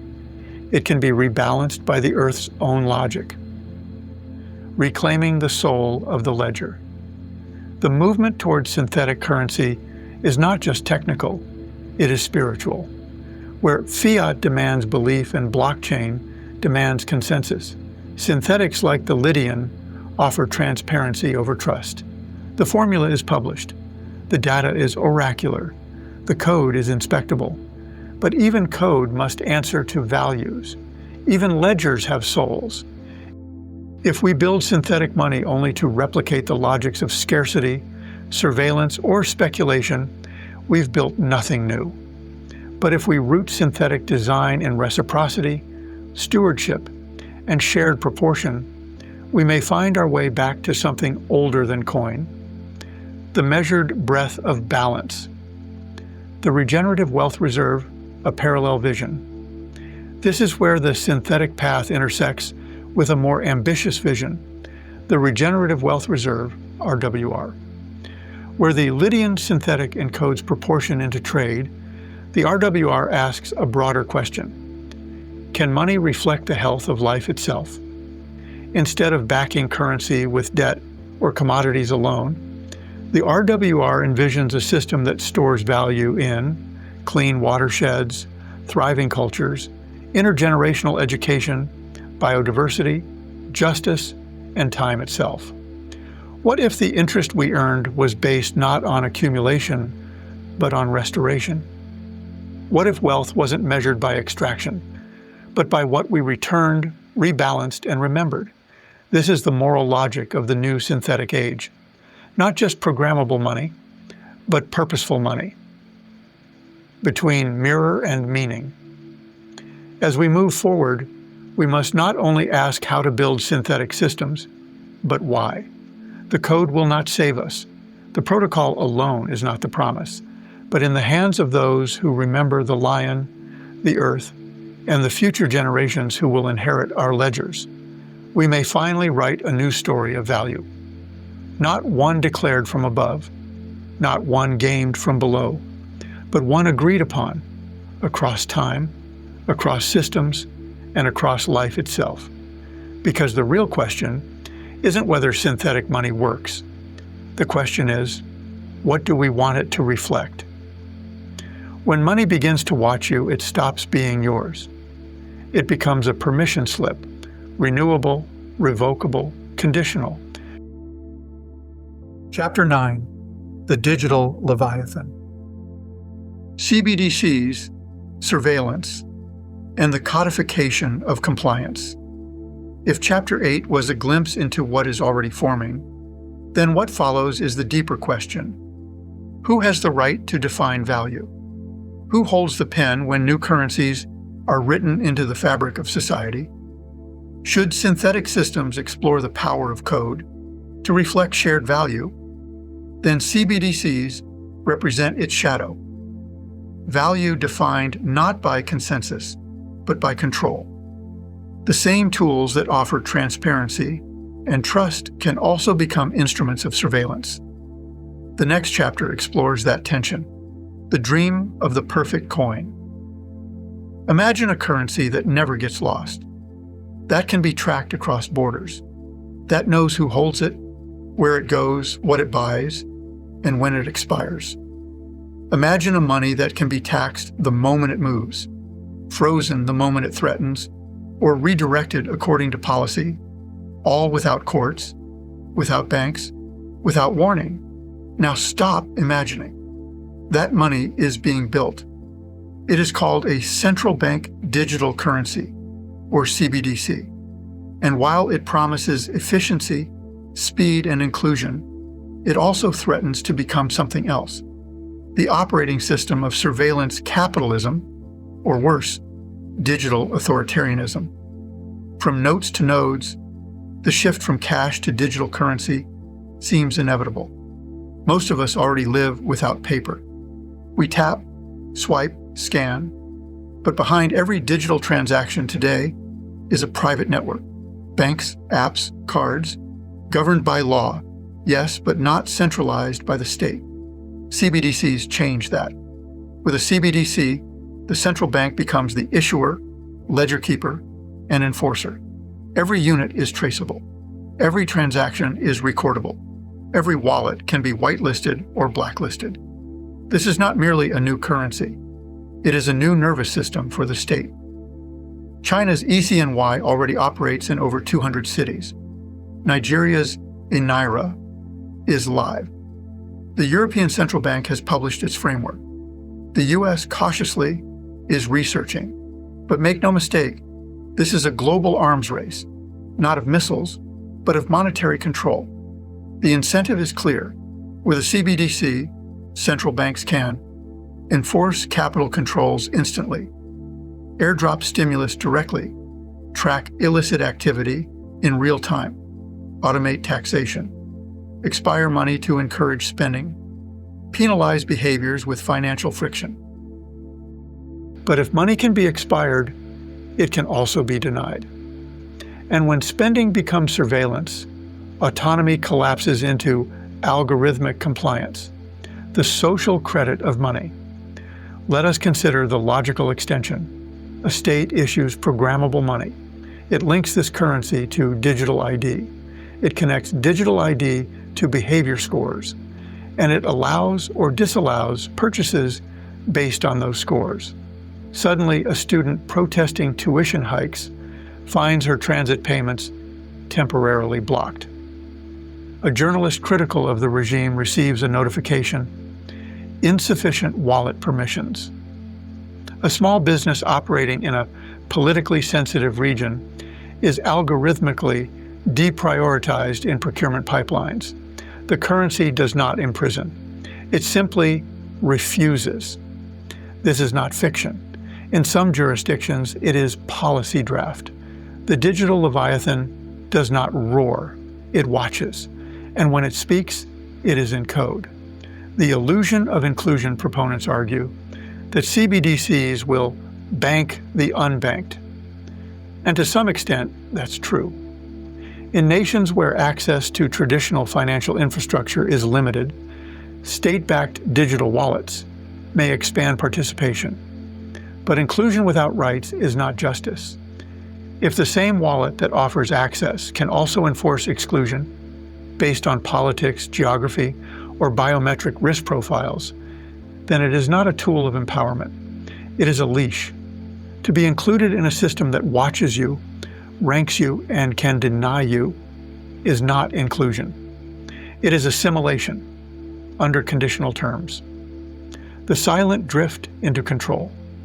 The great danger of CBDCs is not that they are evil. It is that they are convenient. They solve real problems. They reduce friction. They modernize policy. And like most tools of control, they arrive not with sirens, but with interfaces, friendly apps, clean dashboards, personalized nudges, and in the name of safety, we drift, one policy update at a time, one exception made permanent, one emergency never revoked, until one day the money in your account is no longer yours. It is a contract with unread terms, a license with revocable rights, toward a digital Magna Carta. It is easy to mistake inevitability for destiny. The CBDC train is moving, fast, gleaming, and well-funded. But speed is not consent, and adoption is not agreement. If we are to have digital currencies, as we almost certainly will, we must write the rules before the rails are laid too deep to pull up. Not technical rules, but constitutional ones. A digital Magna Carta, an agreement not just of code, but of conscience. Such a charter would not be a policy paper or a product pitch. It would be a declaration of human first principles for a world where money flows through machines. It would name rights we refuse to forfeit, no matter how convenient the ledger or how clever the interface. It would assert that privacy is a birthright, not a feature upgrade. Voluntary exchange is sacred, even in digital form. Autonomy must not be programmable by policy. Offline options must exist to preserve resilience. Local currencies and community economies must be protected from state homogenization. We need not abolish CBDCs to defend these principles, but we must never let their efficiency blind us to what they make possible. Because a digital dollar without due process is not money. It is a mechanism of control. And history teaches us that such mechanisms, once built, are rarely dismantled. Beyond Leviathans, the anatomy of decentralized trust. The opposite of a monitored coin is not an unaccountable one. It is a coin whose accountability is mutual, not hierarchical. We are already building this, not in secret, but in open source repositories. Not behind palace walls, but in protocol forms and peer-reviewed papers. These systems, rooted in blockchain, distributed ledgers, and decentralized identifiers, offer a different paradigm, one where trust is not enforced by kings or central banks, but earned and affirmed between peers. In these models, rules are published and voted on, not handed down. Participation is permissionless, not licensed. Transactions are verifiable, but not surveilled. Identity is self-sovereign, not state-owned. Dispute resolution is community-led, not bureaucratically buried. This is not utopia. It is messy. It requires education, governance experimentation, and fallback paths for failure. But unlike the digital Leviathan, this world can evolve without violence, can grow without conquest, and can change without collapsing. It is the difference between empire and ecosystem.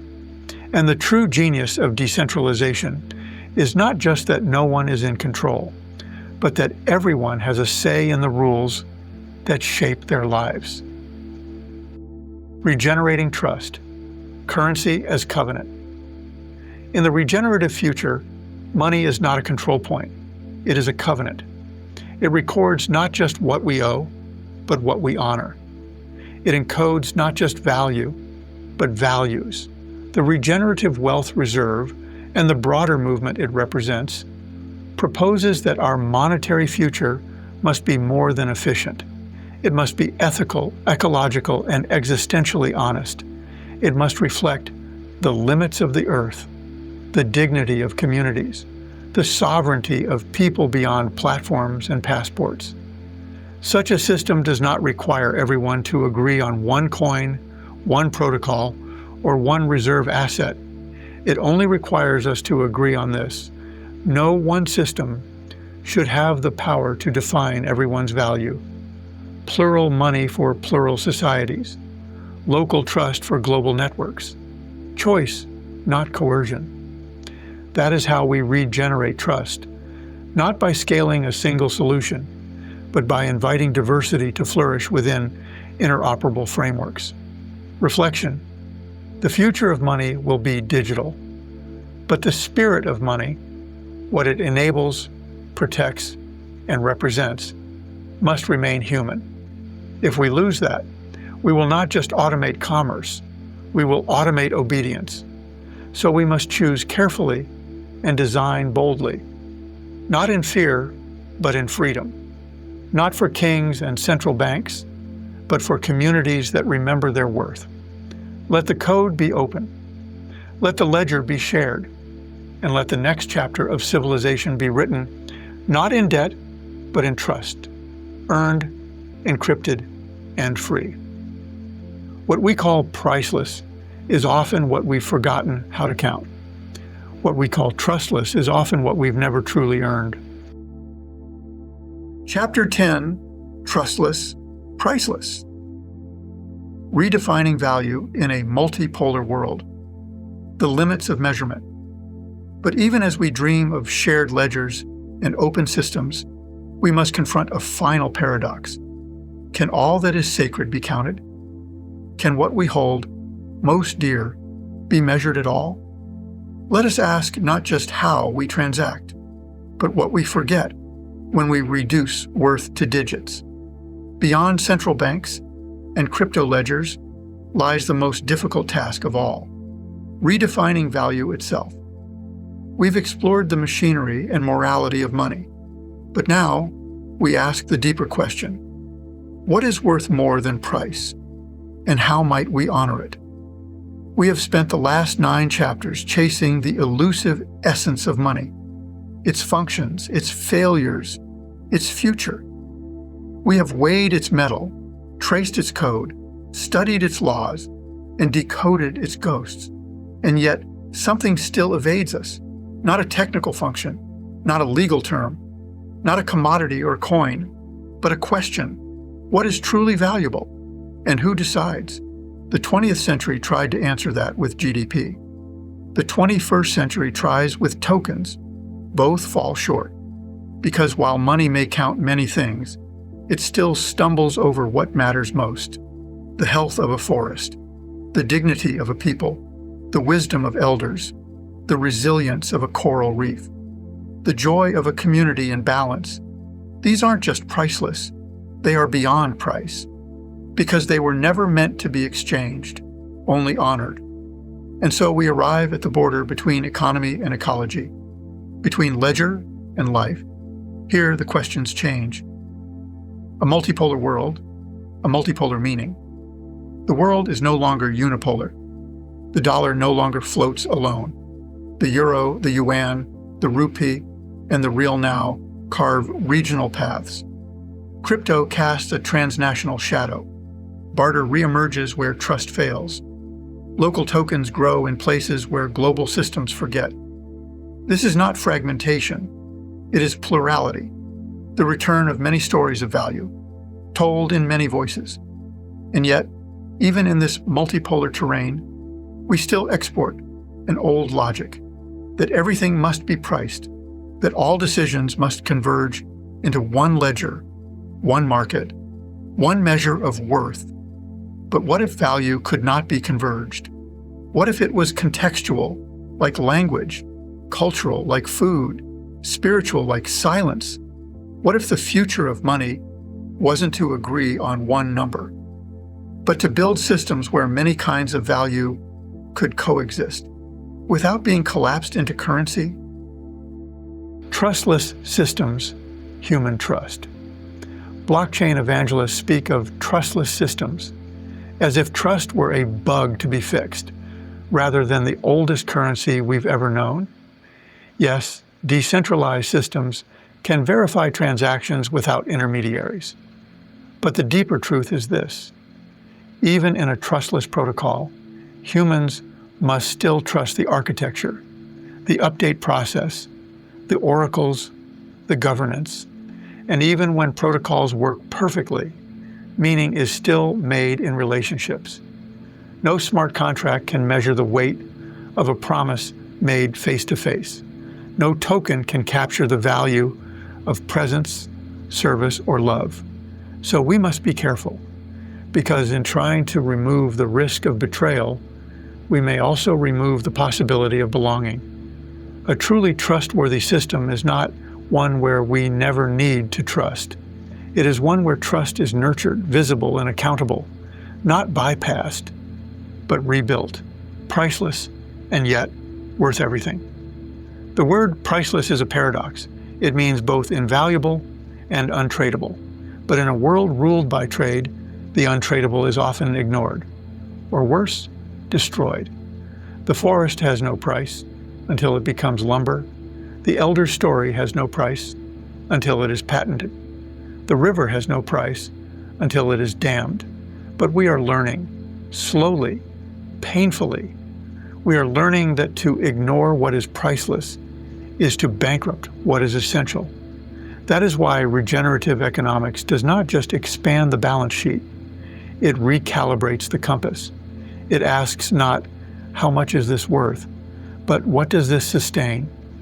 In such a world, a wetland may be valued not for development potential, but for its memory of flood. A grandmother's knowledge may anchor a cultural credit system. A circle of trust may govern more flow than any vault. This is not abstraction, it is application, but it requires a different skill to see wealth where no currency circulates, toward the end of money and the beginning of meaning. We will not stop using money, but we may stop believing it is the only way to make value real. As we build oracles, ledgers, tokens, and networks, we must remember none of them can redeem what we lose when we forget to ask why we measure, not just how. The goal is not to end currency, but to end its monopoly on meaning. The future we are entering, fractured, plural, interdependent, demands more than new instruments. It demands new imaginations, new agreements, new humility. Because in the end, what is trustless? Only that which refuses to listen. And what is priceless?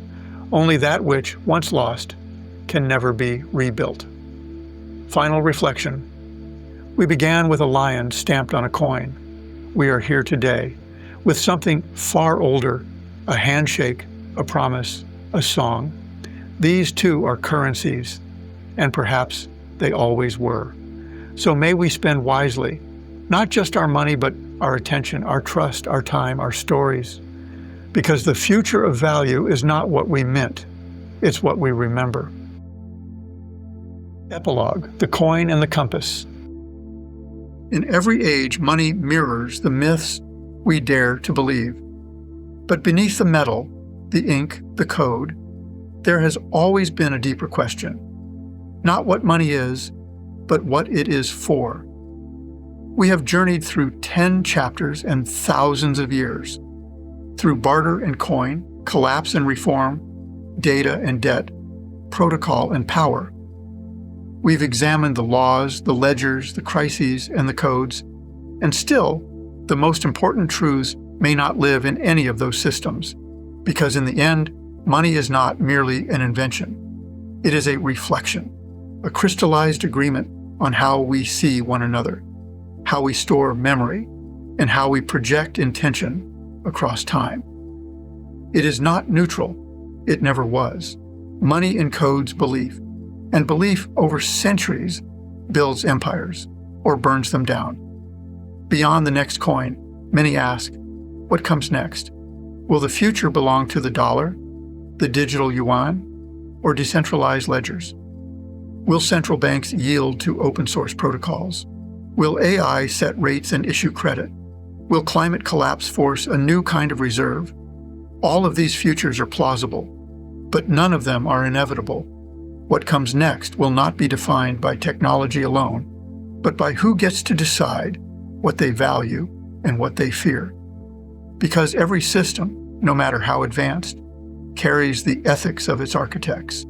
If we build currencies to control, they will. If we build them to extract, they will. If we build them to remember, restore, and relate, they just might. The wealth we cannot tokenize. There will always be forms of wealth that defy digitization. A father's story, passed in the quiet between chores. A grandmother's recipe measured in memory, not grams. A river that sings in spring thaw and heals the land. A child who grows up knowing they are safe, seen, and sovereign. These are not fringe values. These are the foundation. They are why economies exist, to hold life, not just to measure it. The greatest danger of monetary innovation is not that we digitize too much. It's that we forget what can never be digitized. So as we craft new systems, let us also craft new ceremonies, new forms of remembrance. Let us archive not just transactions, but truths, a code worth carrying. This book is titled The Currency Code, but perhaps the code is not in the software. Perhaps it is in us, a moral code, a cultural code, a regenerative code, a quiet agreement that says, we will not build currencies that hollow the earth. We will not anchor value in violence. We will not confuse price with worth. We will not trade the future for convenience. Instead, we will remember that money, at its best, is not the object. It is the invitation to collaborate, to regenerate, and to reimagine what we mean by wealth. So let the next coin be balanced. Let the next ledger be transparent. Let the next algorithm be just.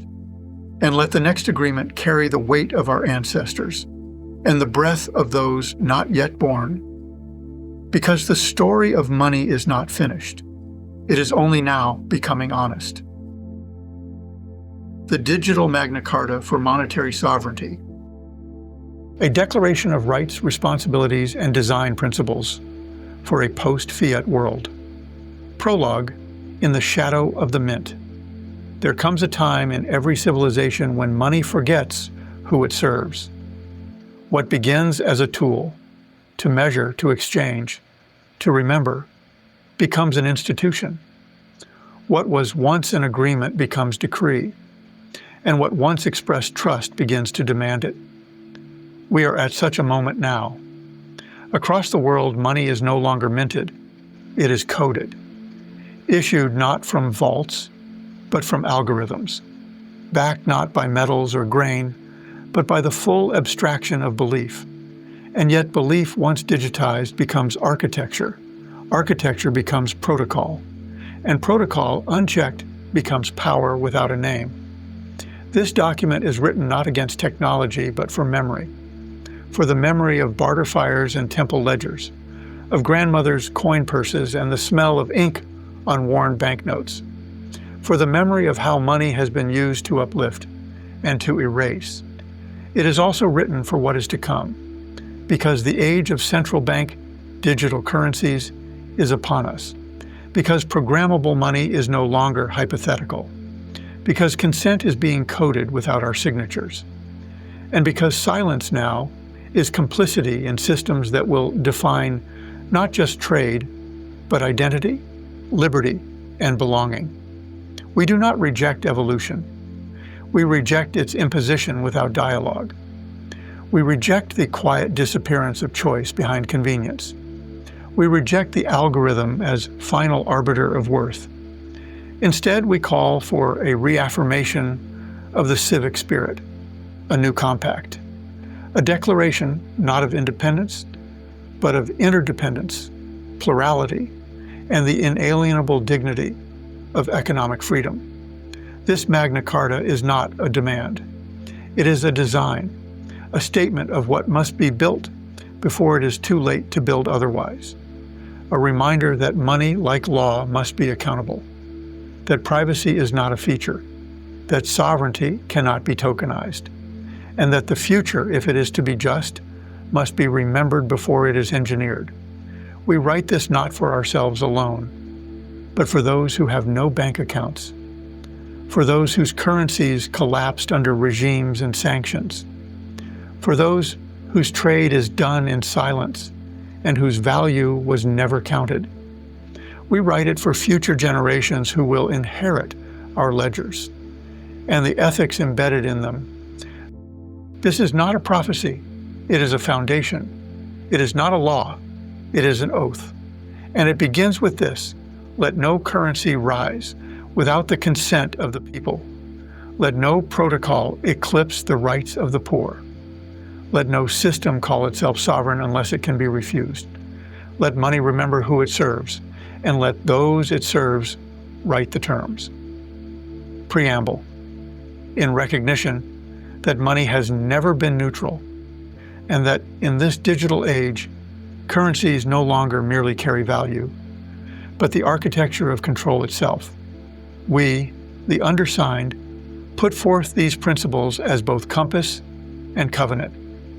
Let them serve not only as policy, but as poetry and protection, a Magna Carta for the coming era, where many worlds of wealth may coexist, and where the future of money remembers its oldest truth, that it must serve life, or it will serve nothing at all. Article 1. Voluntary participation, the right to choose one's medium of exchange. No person shall be compelled by state, platform, institution, or protocol to transact solely through a singular centralized currency or ledger. The act of exchange is an act of will, and will must remain sovereign. Monetary participation shall be grounded in informed consent, not default dependency. A person's economic existence must not be conditional on enrollment into any one monetary system, be it fiat, synthetic, tokenized, or state-controlled.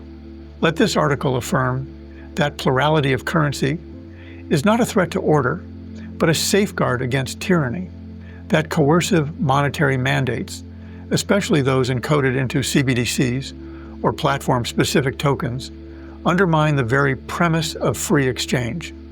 That financial access must be preserved for those who dissent, opt out, or hold alternate trust systems without fear of exclusion, profiling, or punitive throttling. That the right to refuse a currency is as sacred as the right to use one. A regenerative and plural economic system must preserve this principle as its cornerstone. Money must serve the people, not the other way around. Therefore, we assert that no citizen shall lose civic rights or public access due to non-use of a prescribed digital wallet. No community shall be denied infrastructure because it supports alternate or local monetary models. No economic system shall claim legitimacy if its use is required under force, surveillance, or silent duress. Participation is not participation if refusal carries a penalty. Adoption is not consent if there is no alternative. An economy is not free if its currency is imposed. Let us build not just interoperable money, but the freedom to choose across systems. Article 2, Privacy by Default. The right to transact without surveillance. Privacy is not a preference. It is a precondition of liberty. In every exchange, whether of words, energy, or value, there exists a sacred veil between participants and observers. That veil must not be pierced without due cause, clear process, and explicit revocable consent. Digital currencies, programmable contracts, and ledger-based systems must not presume the right to watch. Monitoring must never be the default. Let this article affirm that the ability to transact anonymously or pseudonymously is not a loophole, but a civil safeguard. That metadata surveillance, the tracking of location, behavior, or identity around transactions, is a form of economic profiling and must be treated as such. That privacy-preserving technologies, including zero-knowledge proofs, blinded credentials, and offline wallets, must be protected, developed, and legally upheld as civic infrastructure. The path toward digital money must not come at the cost of private life. The ledger may record, but it must not expose. The protocol may settle, but it must not spy. Therefore, we declare that no transaction history shall be accessible to any third party, governmental or corporate, without judicial oversight and due process under transparent, publicly reviewed frameworks. That wallet-level surveillance without probable cause is a violation of economic autonomy. That choice of privacy tier must be made available to all users, without penalty or exclusion. Privacy is not the enemy of accountability. It is the soil in which dignity grows. And dignity, once stripped by default design, cannot be easily replanted. To surveil every transaction is to rewrite the human economy as a permissioned simulation, where behavior is shaped not by ethics or relationships, but by the cold, invisible hand of algorithmic scrutiny. Let us choose a different future, one where freedom is not tracked to prove innocence, one where the right to vanish is as protected as the right to appear, one where trust is built through transparency of systems, not exposure of selves. Article 3, Self-Sovereign Identity. The right to define, hold, and protect One's own economic identity is not a credential to be granted. It is an inheritance.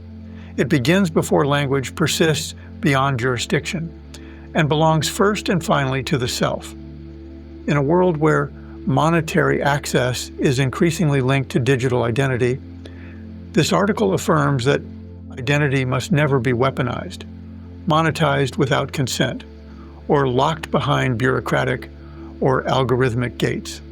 A citizen's right to transact, to belong, to exchange, and to build wealth must not be conditional on enrollment into centralized identity systems, whether issued by the state, a corporation, or a global database.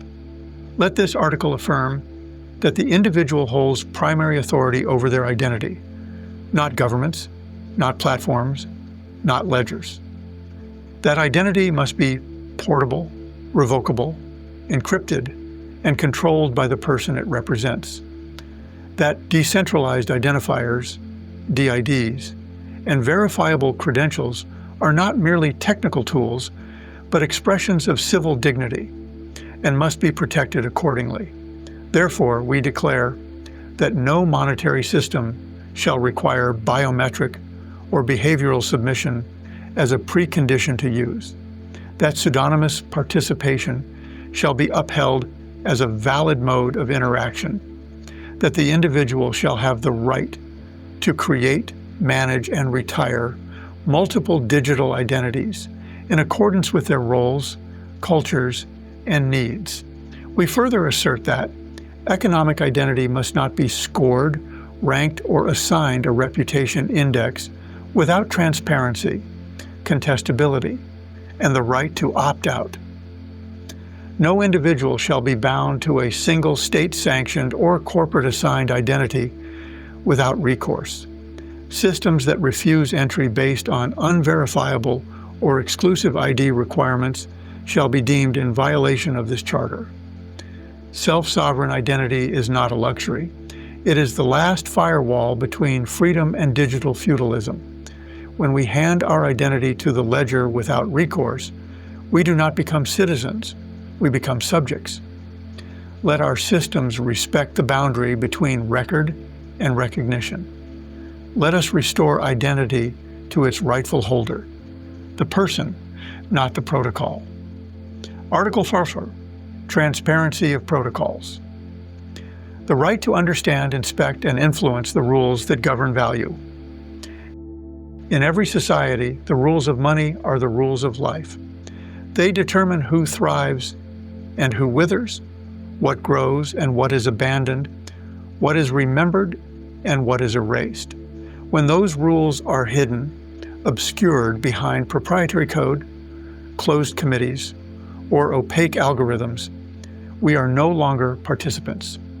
We are subjects of a silent sovereign. This article affirms that monetary protocols, whether digital, synthetic, or fiat-derived, must be visible, inspectable, and alterable through democratic process. Let this article affirm that no monetary system may operate as black box governance, where the public is bound to rules it cannot see, question, or understand. That all critical components, issuance algorithms, transaction rules, governance models, and update procedures must be open source, version controlled, and publicly auditable. That technical transparency must be paired with linguistic and ethical clarity, plain language explanations, independent oversight, and forums for inclusive debate. Therefore, we declare that citizens have the right to know what forces shape their currency, how supply is managed, and what values are embedded in the code. That any system which alters policy, fee structures, or access mechanisms without public notice and a pathway for redress is in breach of economic consent.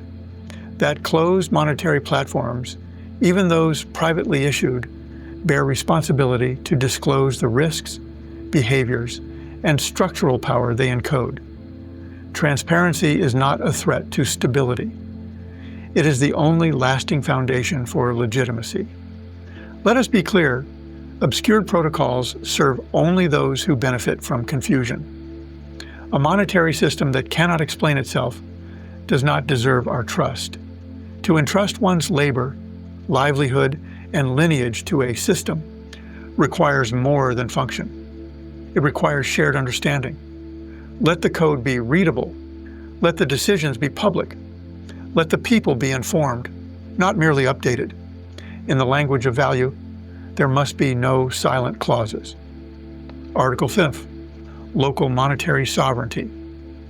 The right of communities to create and govern their own economies. No global currency, no national bank, no digital protocol shall claim monopoly over the meaning of value. For money, at its root, is not a number. It is a story of belonging.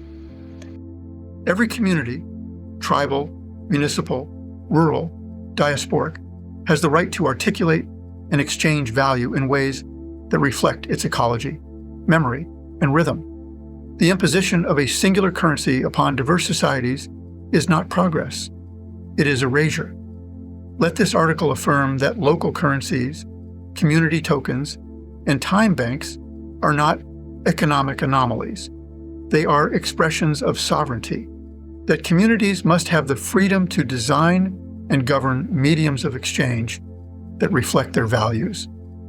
Reciprocity, restoration, kinship, or care.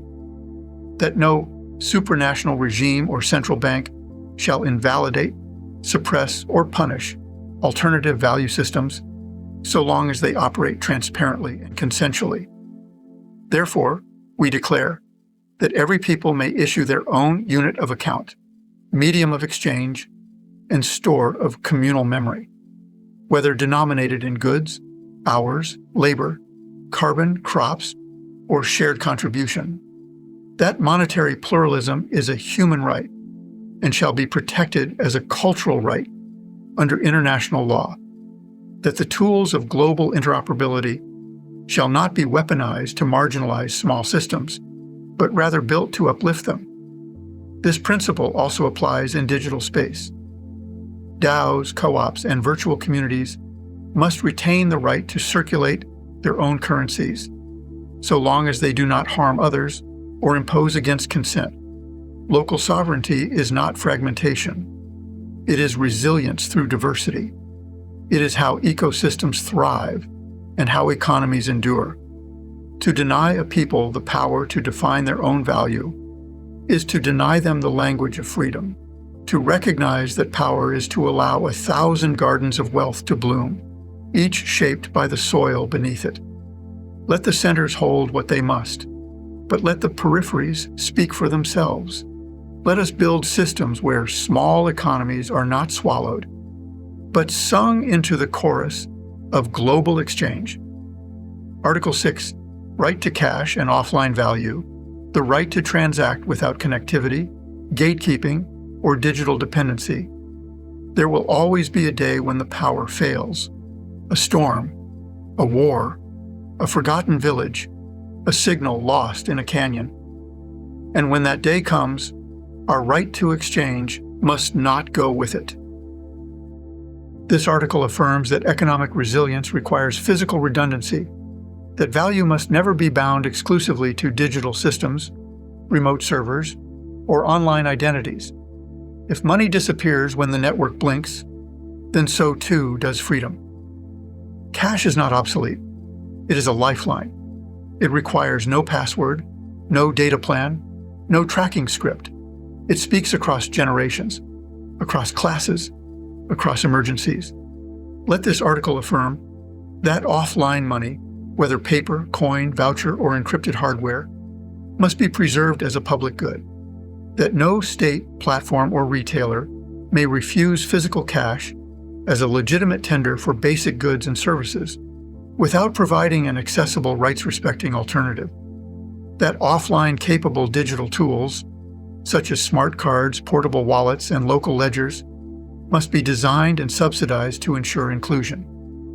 Therefore, we declare that connectivity shall not be a precondition for participation in the economy, that unbanked and underbanked communities shall not be further marginalized by purely digital transitions, that elder generations, rural settlements, indigenous territories, and offline cultures shall be guaranteed access to systems that reflect their lived realities, not just technical ideals.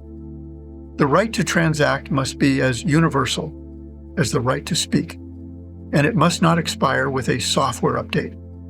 Let us remember, every centralized server is a single point of failure. Every cloud wallet is hostage to power, policy, or compromise. But a coin in your hand, a printed voucher in a market, or a handshake sealed with trust, these remain even when the lights go out. True digital transformation must be accompanied by analog sanctuaries, not for nostalgia, but for necessity. Let there always be a way to trade that asks no one's permission. Let the offline remain a right, not a relic. Article 7, Redemption and Restitution. The right to repair, recover, and be made whole. No system is infallible, no algorithm is neutral, and no economy is just if it cannot recognize when it causes harm and restore what was broken. This article affirms that in any legitimate monetary system, there must exist pathways to redemption, correction, and restitution. Errors must not be final. Injustice must not be hidden. Loss must not be dismissed as a feature of efficiency. Let this article affirm that individuals have the right to contest wrongful deductions, freezes, denials, or reputational damage arising from automated or administrative action. That systems, whether digital or analog, must provide clear, accessible processes for raising concerns, appealing decisions, and recovering value. That restitution must not rely solely on human discretion, but be encoded in the logic of the system itself, a procedural right, not a conditional mercy. Therefore, we declare that monetary platforms and protocols must maintain public, multilingual, and non-digital points of contact for redress, especially for vulnerable populations. That smart contracts must include human override mechanisms for edge cases, abuses, or catastrophic error. That communities operating local or decentralized currencies must implement communal accountability circles or tribunals for resolving disputes beyond code. We further affirm that where harm results from systemic bias, policy failure, or opaque logic, restitution must include transparent audits, public acknowledgement, and where possible, material repair. That economic dignity includes not only access, but the ability to challenge injustice and be restored with honor. Forgiveness is not just a spiritual virtue, it is a civic function. A money system that cannot admit its faults is not trustworthy. A ledger that cannot be amended is not wise. And a currency without recourse is a currency without conscience. Let our systems carry not just data, but humility. Let there be doors, not walls, between protocol and person. Let restitution be structured not as an afterthought, but as a core expression of value. Because justice, like credit, must circulate, and trust, once broken, must be able to return. Article 8, Ethical Anchoring of Value, the right to align money with meaning. Every currency encodes a worldview. Some are anchored in metal, others in law, and some in nothing but momentum. But in an era of planetary emergency and societal fragmentation, we must ask more. What is money really backing? And what is it burying? This article affirms that money must be anchored not only in markets, but in morality. Its issuance and movement must reflect what sustains, not just what sells. Its architecture must support life, not extraction, enclosure, or engineered dependency. Let this article affirm that money creation and valuation must be grounded in planetary limits, intergenerational ethics, and cultural continuity. That systems which monetize only productivity, speculation, or surveillance without regard for social and ecological cost are incomplete and irresponsible. That alternative anchors, such as biodiversity, carbon restoration, public health, education, and cultural preservation, must be recognized as legitimate foundations of value. Therefore, we declare that monetary policies and digital currency protocols must disclose their assumptions of value, including what they reward, what they ignore, and what they penalize. That new forms of collateralization, such as natural capital, community trust networks, and verified ecological restoration, shall be developed, protected, and implemented. That currency issuance shall not accelerate environmental destruction or deepen social inequity, even unintentionally. We further affirm that in a regenerative system, interest is not owed to capital, but to the future. That money must move not just to grow, but to heal, repair, and reconnect. That metrics such as GDP or ROI, if unaccompanied by justice and regeneration, are unfit to define value alone. The currency of the future cannot be built on the logic of the past. To reproduce the incentives of industrial conquest, digitalized is not innovation. It is entropy. Let us re-anchor money to what lasts, to rivers that run clean, to soils that feed generations, to cultures that carry memory and joy, to children who inherit not just ledgers, but possibility. Let money reflect not just the labor of hands, but the integrity of hearts. Let us spend in ways that restore. Let us issue in ways that bless. Article 9, Multipolar Interoperability.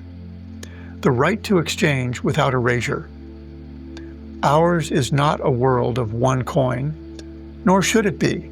In every region, among every people, across every lineage, there exists a different grammar of value, a different rhythm of trade, trust, and time. To demand convergence into a single system is not unification. It is colonization by protocol. This article affirms that multiple currencies, cultures, and economic systems must be allowed to coexist, freely, respectfully, and with technical parity. Let this article affirm that interoperability is not assimilation. It is the engineering of mutual respect. That exchange between systems, be they local tokens, national currencies, or decentralized networks, must not require compromise of sovereignty or surveillance of behavior. That protocols, bridges, and oracles must be designed to support plurality, not enforce hierarchy. Therefore, we declare that no system shall position itself as a universal authority by default. Legitimacy must be earned through consent, not through dominance of network effect. That monetary architecture must support modular design, allowing regions, communities, and affinity groups to maintain their own standards while interfacing safely with others. That translation between value systems must respect cultural context, pricing conventions, and trust frameworks, not flatten them. We further affirm that transnational monetary unions and global financial platforms must include governance voices from all participating systems, not just the most capitalized or connected. That conflicts between currencies shall be resolved through negotiation and digital diplomacy, not coercive sanctions, denial of service, or algorithmic gatekeeping. This is the core principle of a regenerative economy. Let many truths be spoken. Let many forms of wealth exist. Let no system erase another without dialogue. The future will be plural, whether or not our tools are ready for it. Let them be ready.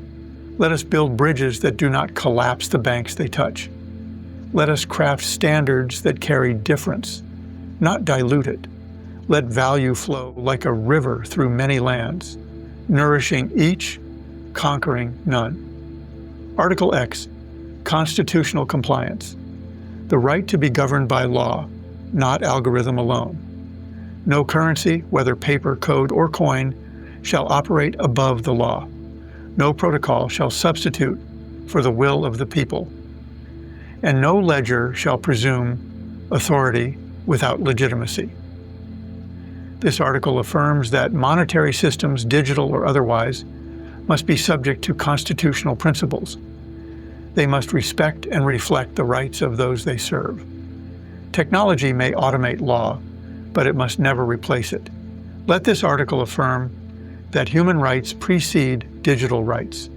Systems of money must never violate the inherent dignity of the individual, whether through design, neglect, or unchecked automation. That democratic oversight is not optional. All monetary issuance, algorithmic policymaking, and governance logic must be accountable to public process, representative institutions, and judicial review.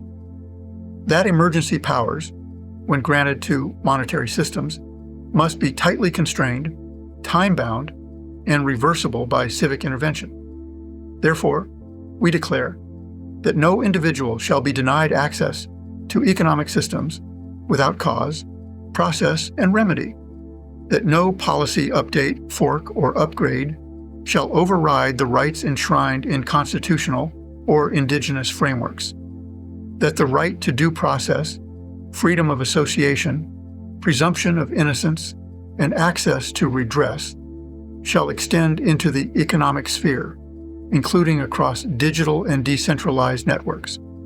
We further affirm that constitutional pluralism must be supported. Systems must accommodate varying legal norms across jurisdictions and cultures, while safeguarding universal principles. That monetary code is not above scrutiny and must be readable, challengeable, and alterable through legitimate democratic mechanisms. A programmable currency that cannot be paused is not powerful. It is dangerous. A smart contract without recourse is not efficient. It is authoritarian. And a monetary system that forgets the Constitution will, in time, forget the people too. Let us remember that the rule of law is not an inconvenience. It is the only durable source of economic peace. Let currency serve law, not evade it. Let code express rights, not erase them. For the true purpose of money is not control, but continuity of justice, of dignity, of the living agreements we call civilization. Mark S. Hewitt, 2025. About the author. Mark Stephen Hewitt is the architect of Tribonacci theory, a pioneering framework in mathematical cosmology that integrates quantum principles with sacred geometry, revealing the universe as an intricate tapestry of coherence, rhythm, and interconnection. A visionary thinker and spiritual explorer, Mark's life's work transcends traditional boundaries between science, spirituality, and regenerative systems design. His journey began in the early 1980s in Alaska, where as ceremonial leader at the Tanana Center in Fairbanks, he guided communities through life's pivotal moments, from marriages and births to transitions and losses. These formative experiences instilled in him a profound understanding of ritual, community, and the sacred dimensions of human experience. Mark's intellectual contributions span multiple disciplines, including his seminal works, the Book of Tribonacci Math, the New Book of Microcities, and his latest, The Currency Code, Mapping the Past, Present, and Future of Global Money. As founder of several ventures exploring regenerative economics to digital trust architecture and post-capital design, he has established himself as a thought leader in reimagining systems that honor both human dignity and planetary boundaries. Beyond his written works, Mark has mentored organizations and communities worldwide in applying principles of coherent design, helping to cultivate resilient systems that embody balance, reciprocity, and regenerative potential. His approach integrates rigorous mathematical precision with deep ecological awareness and spiritual insight. At the core of Mark's vision lies the emergence of what he terms Homo spiritus, the luminous human, a conscious evolution guided by unity consciousness, ecological remembrance, and spiritual awakening. Through his writing, teaching, and system design work, he invites us to participate in crafting a future where technology, economy, and spirituality converge in service to life's flourishing. Mark continues to research, write, and collaborate on projects that bridge the material and spiritual dimensions of existence, creating pathways toward a more coherent, just, and regenerative world. Dedication. To Tamar, my beloved wife and steadfast companion, your unwavering support has been my guiding star through the labyrinth of abstract thought. To Brenda, my dear sister, your faith in me has never faltered, even when my ideas seem to defy comprehension. And to my family, who have stood by me with love and patience as I chased concepts beyond the horizon of conventional understanding. Your belief in me has been the constant in a world of variables and unknowns. This book is dedicated to you all. Though many concepts within may seem abstract, your love and support are the most concrete truths I know. Thank you for embracing the journey, even when the destination was unclear. With all my love and gratitude, Mark,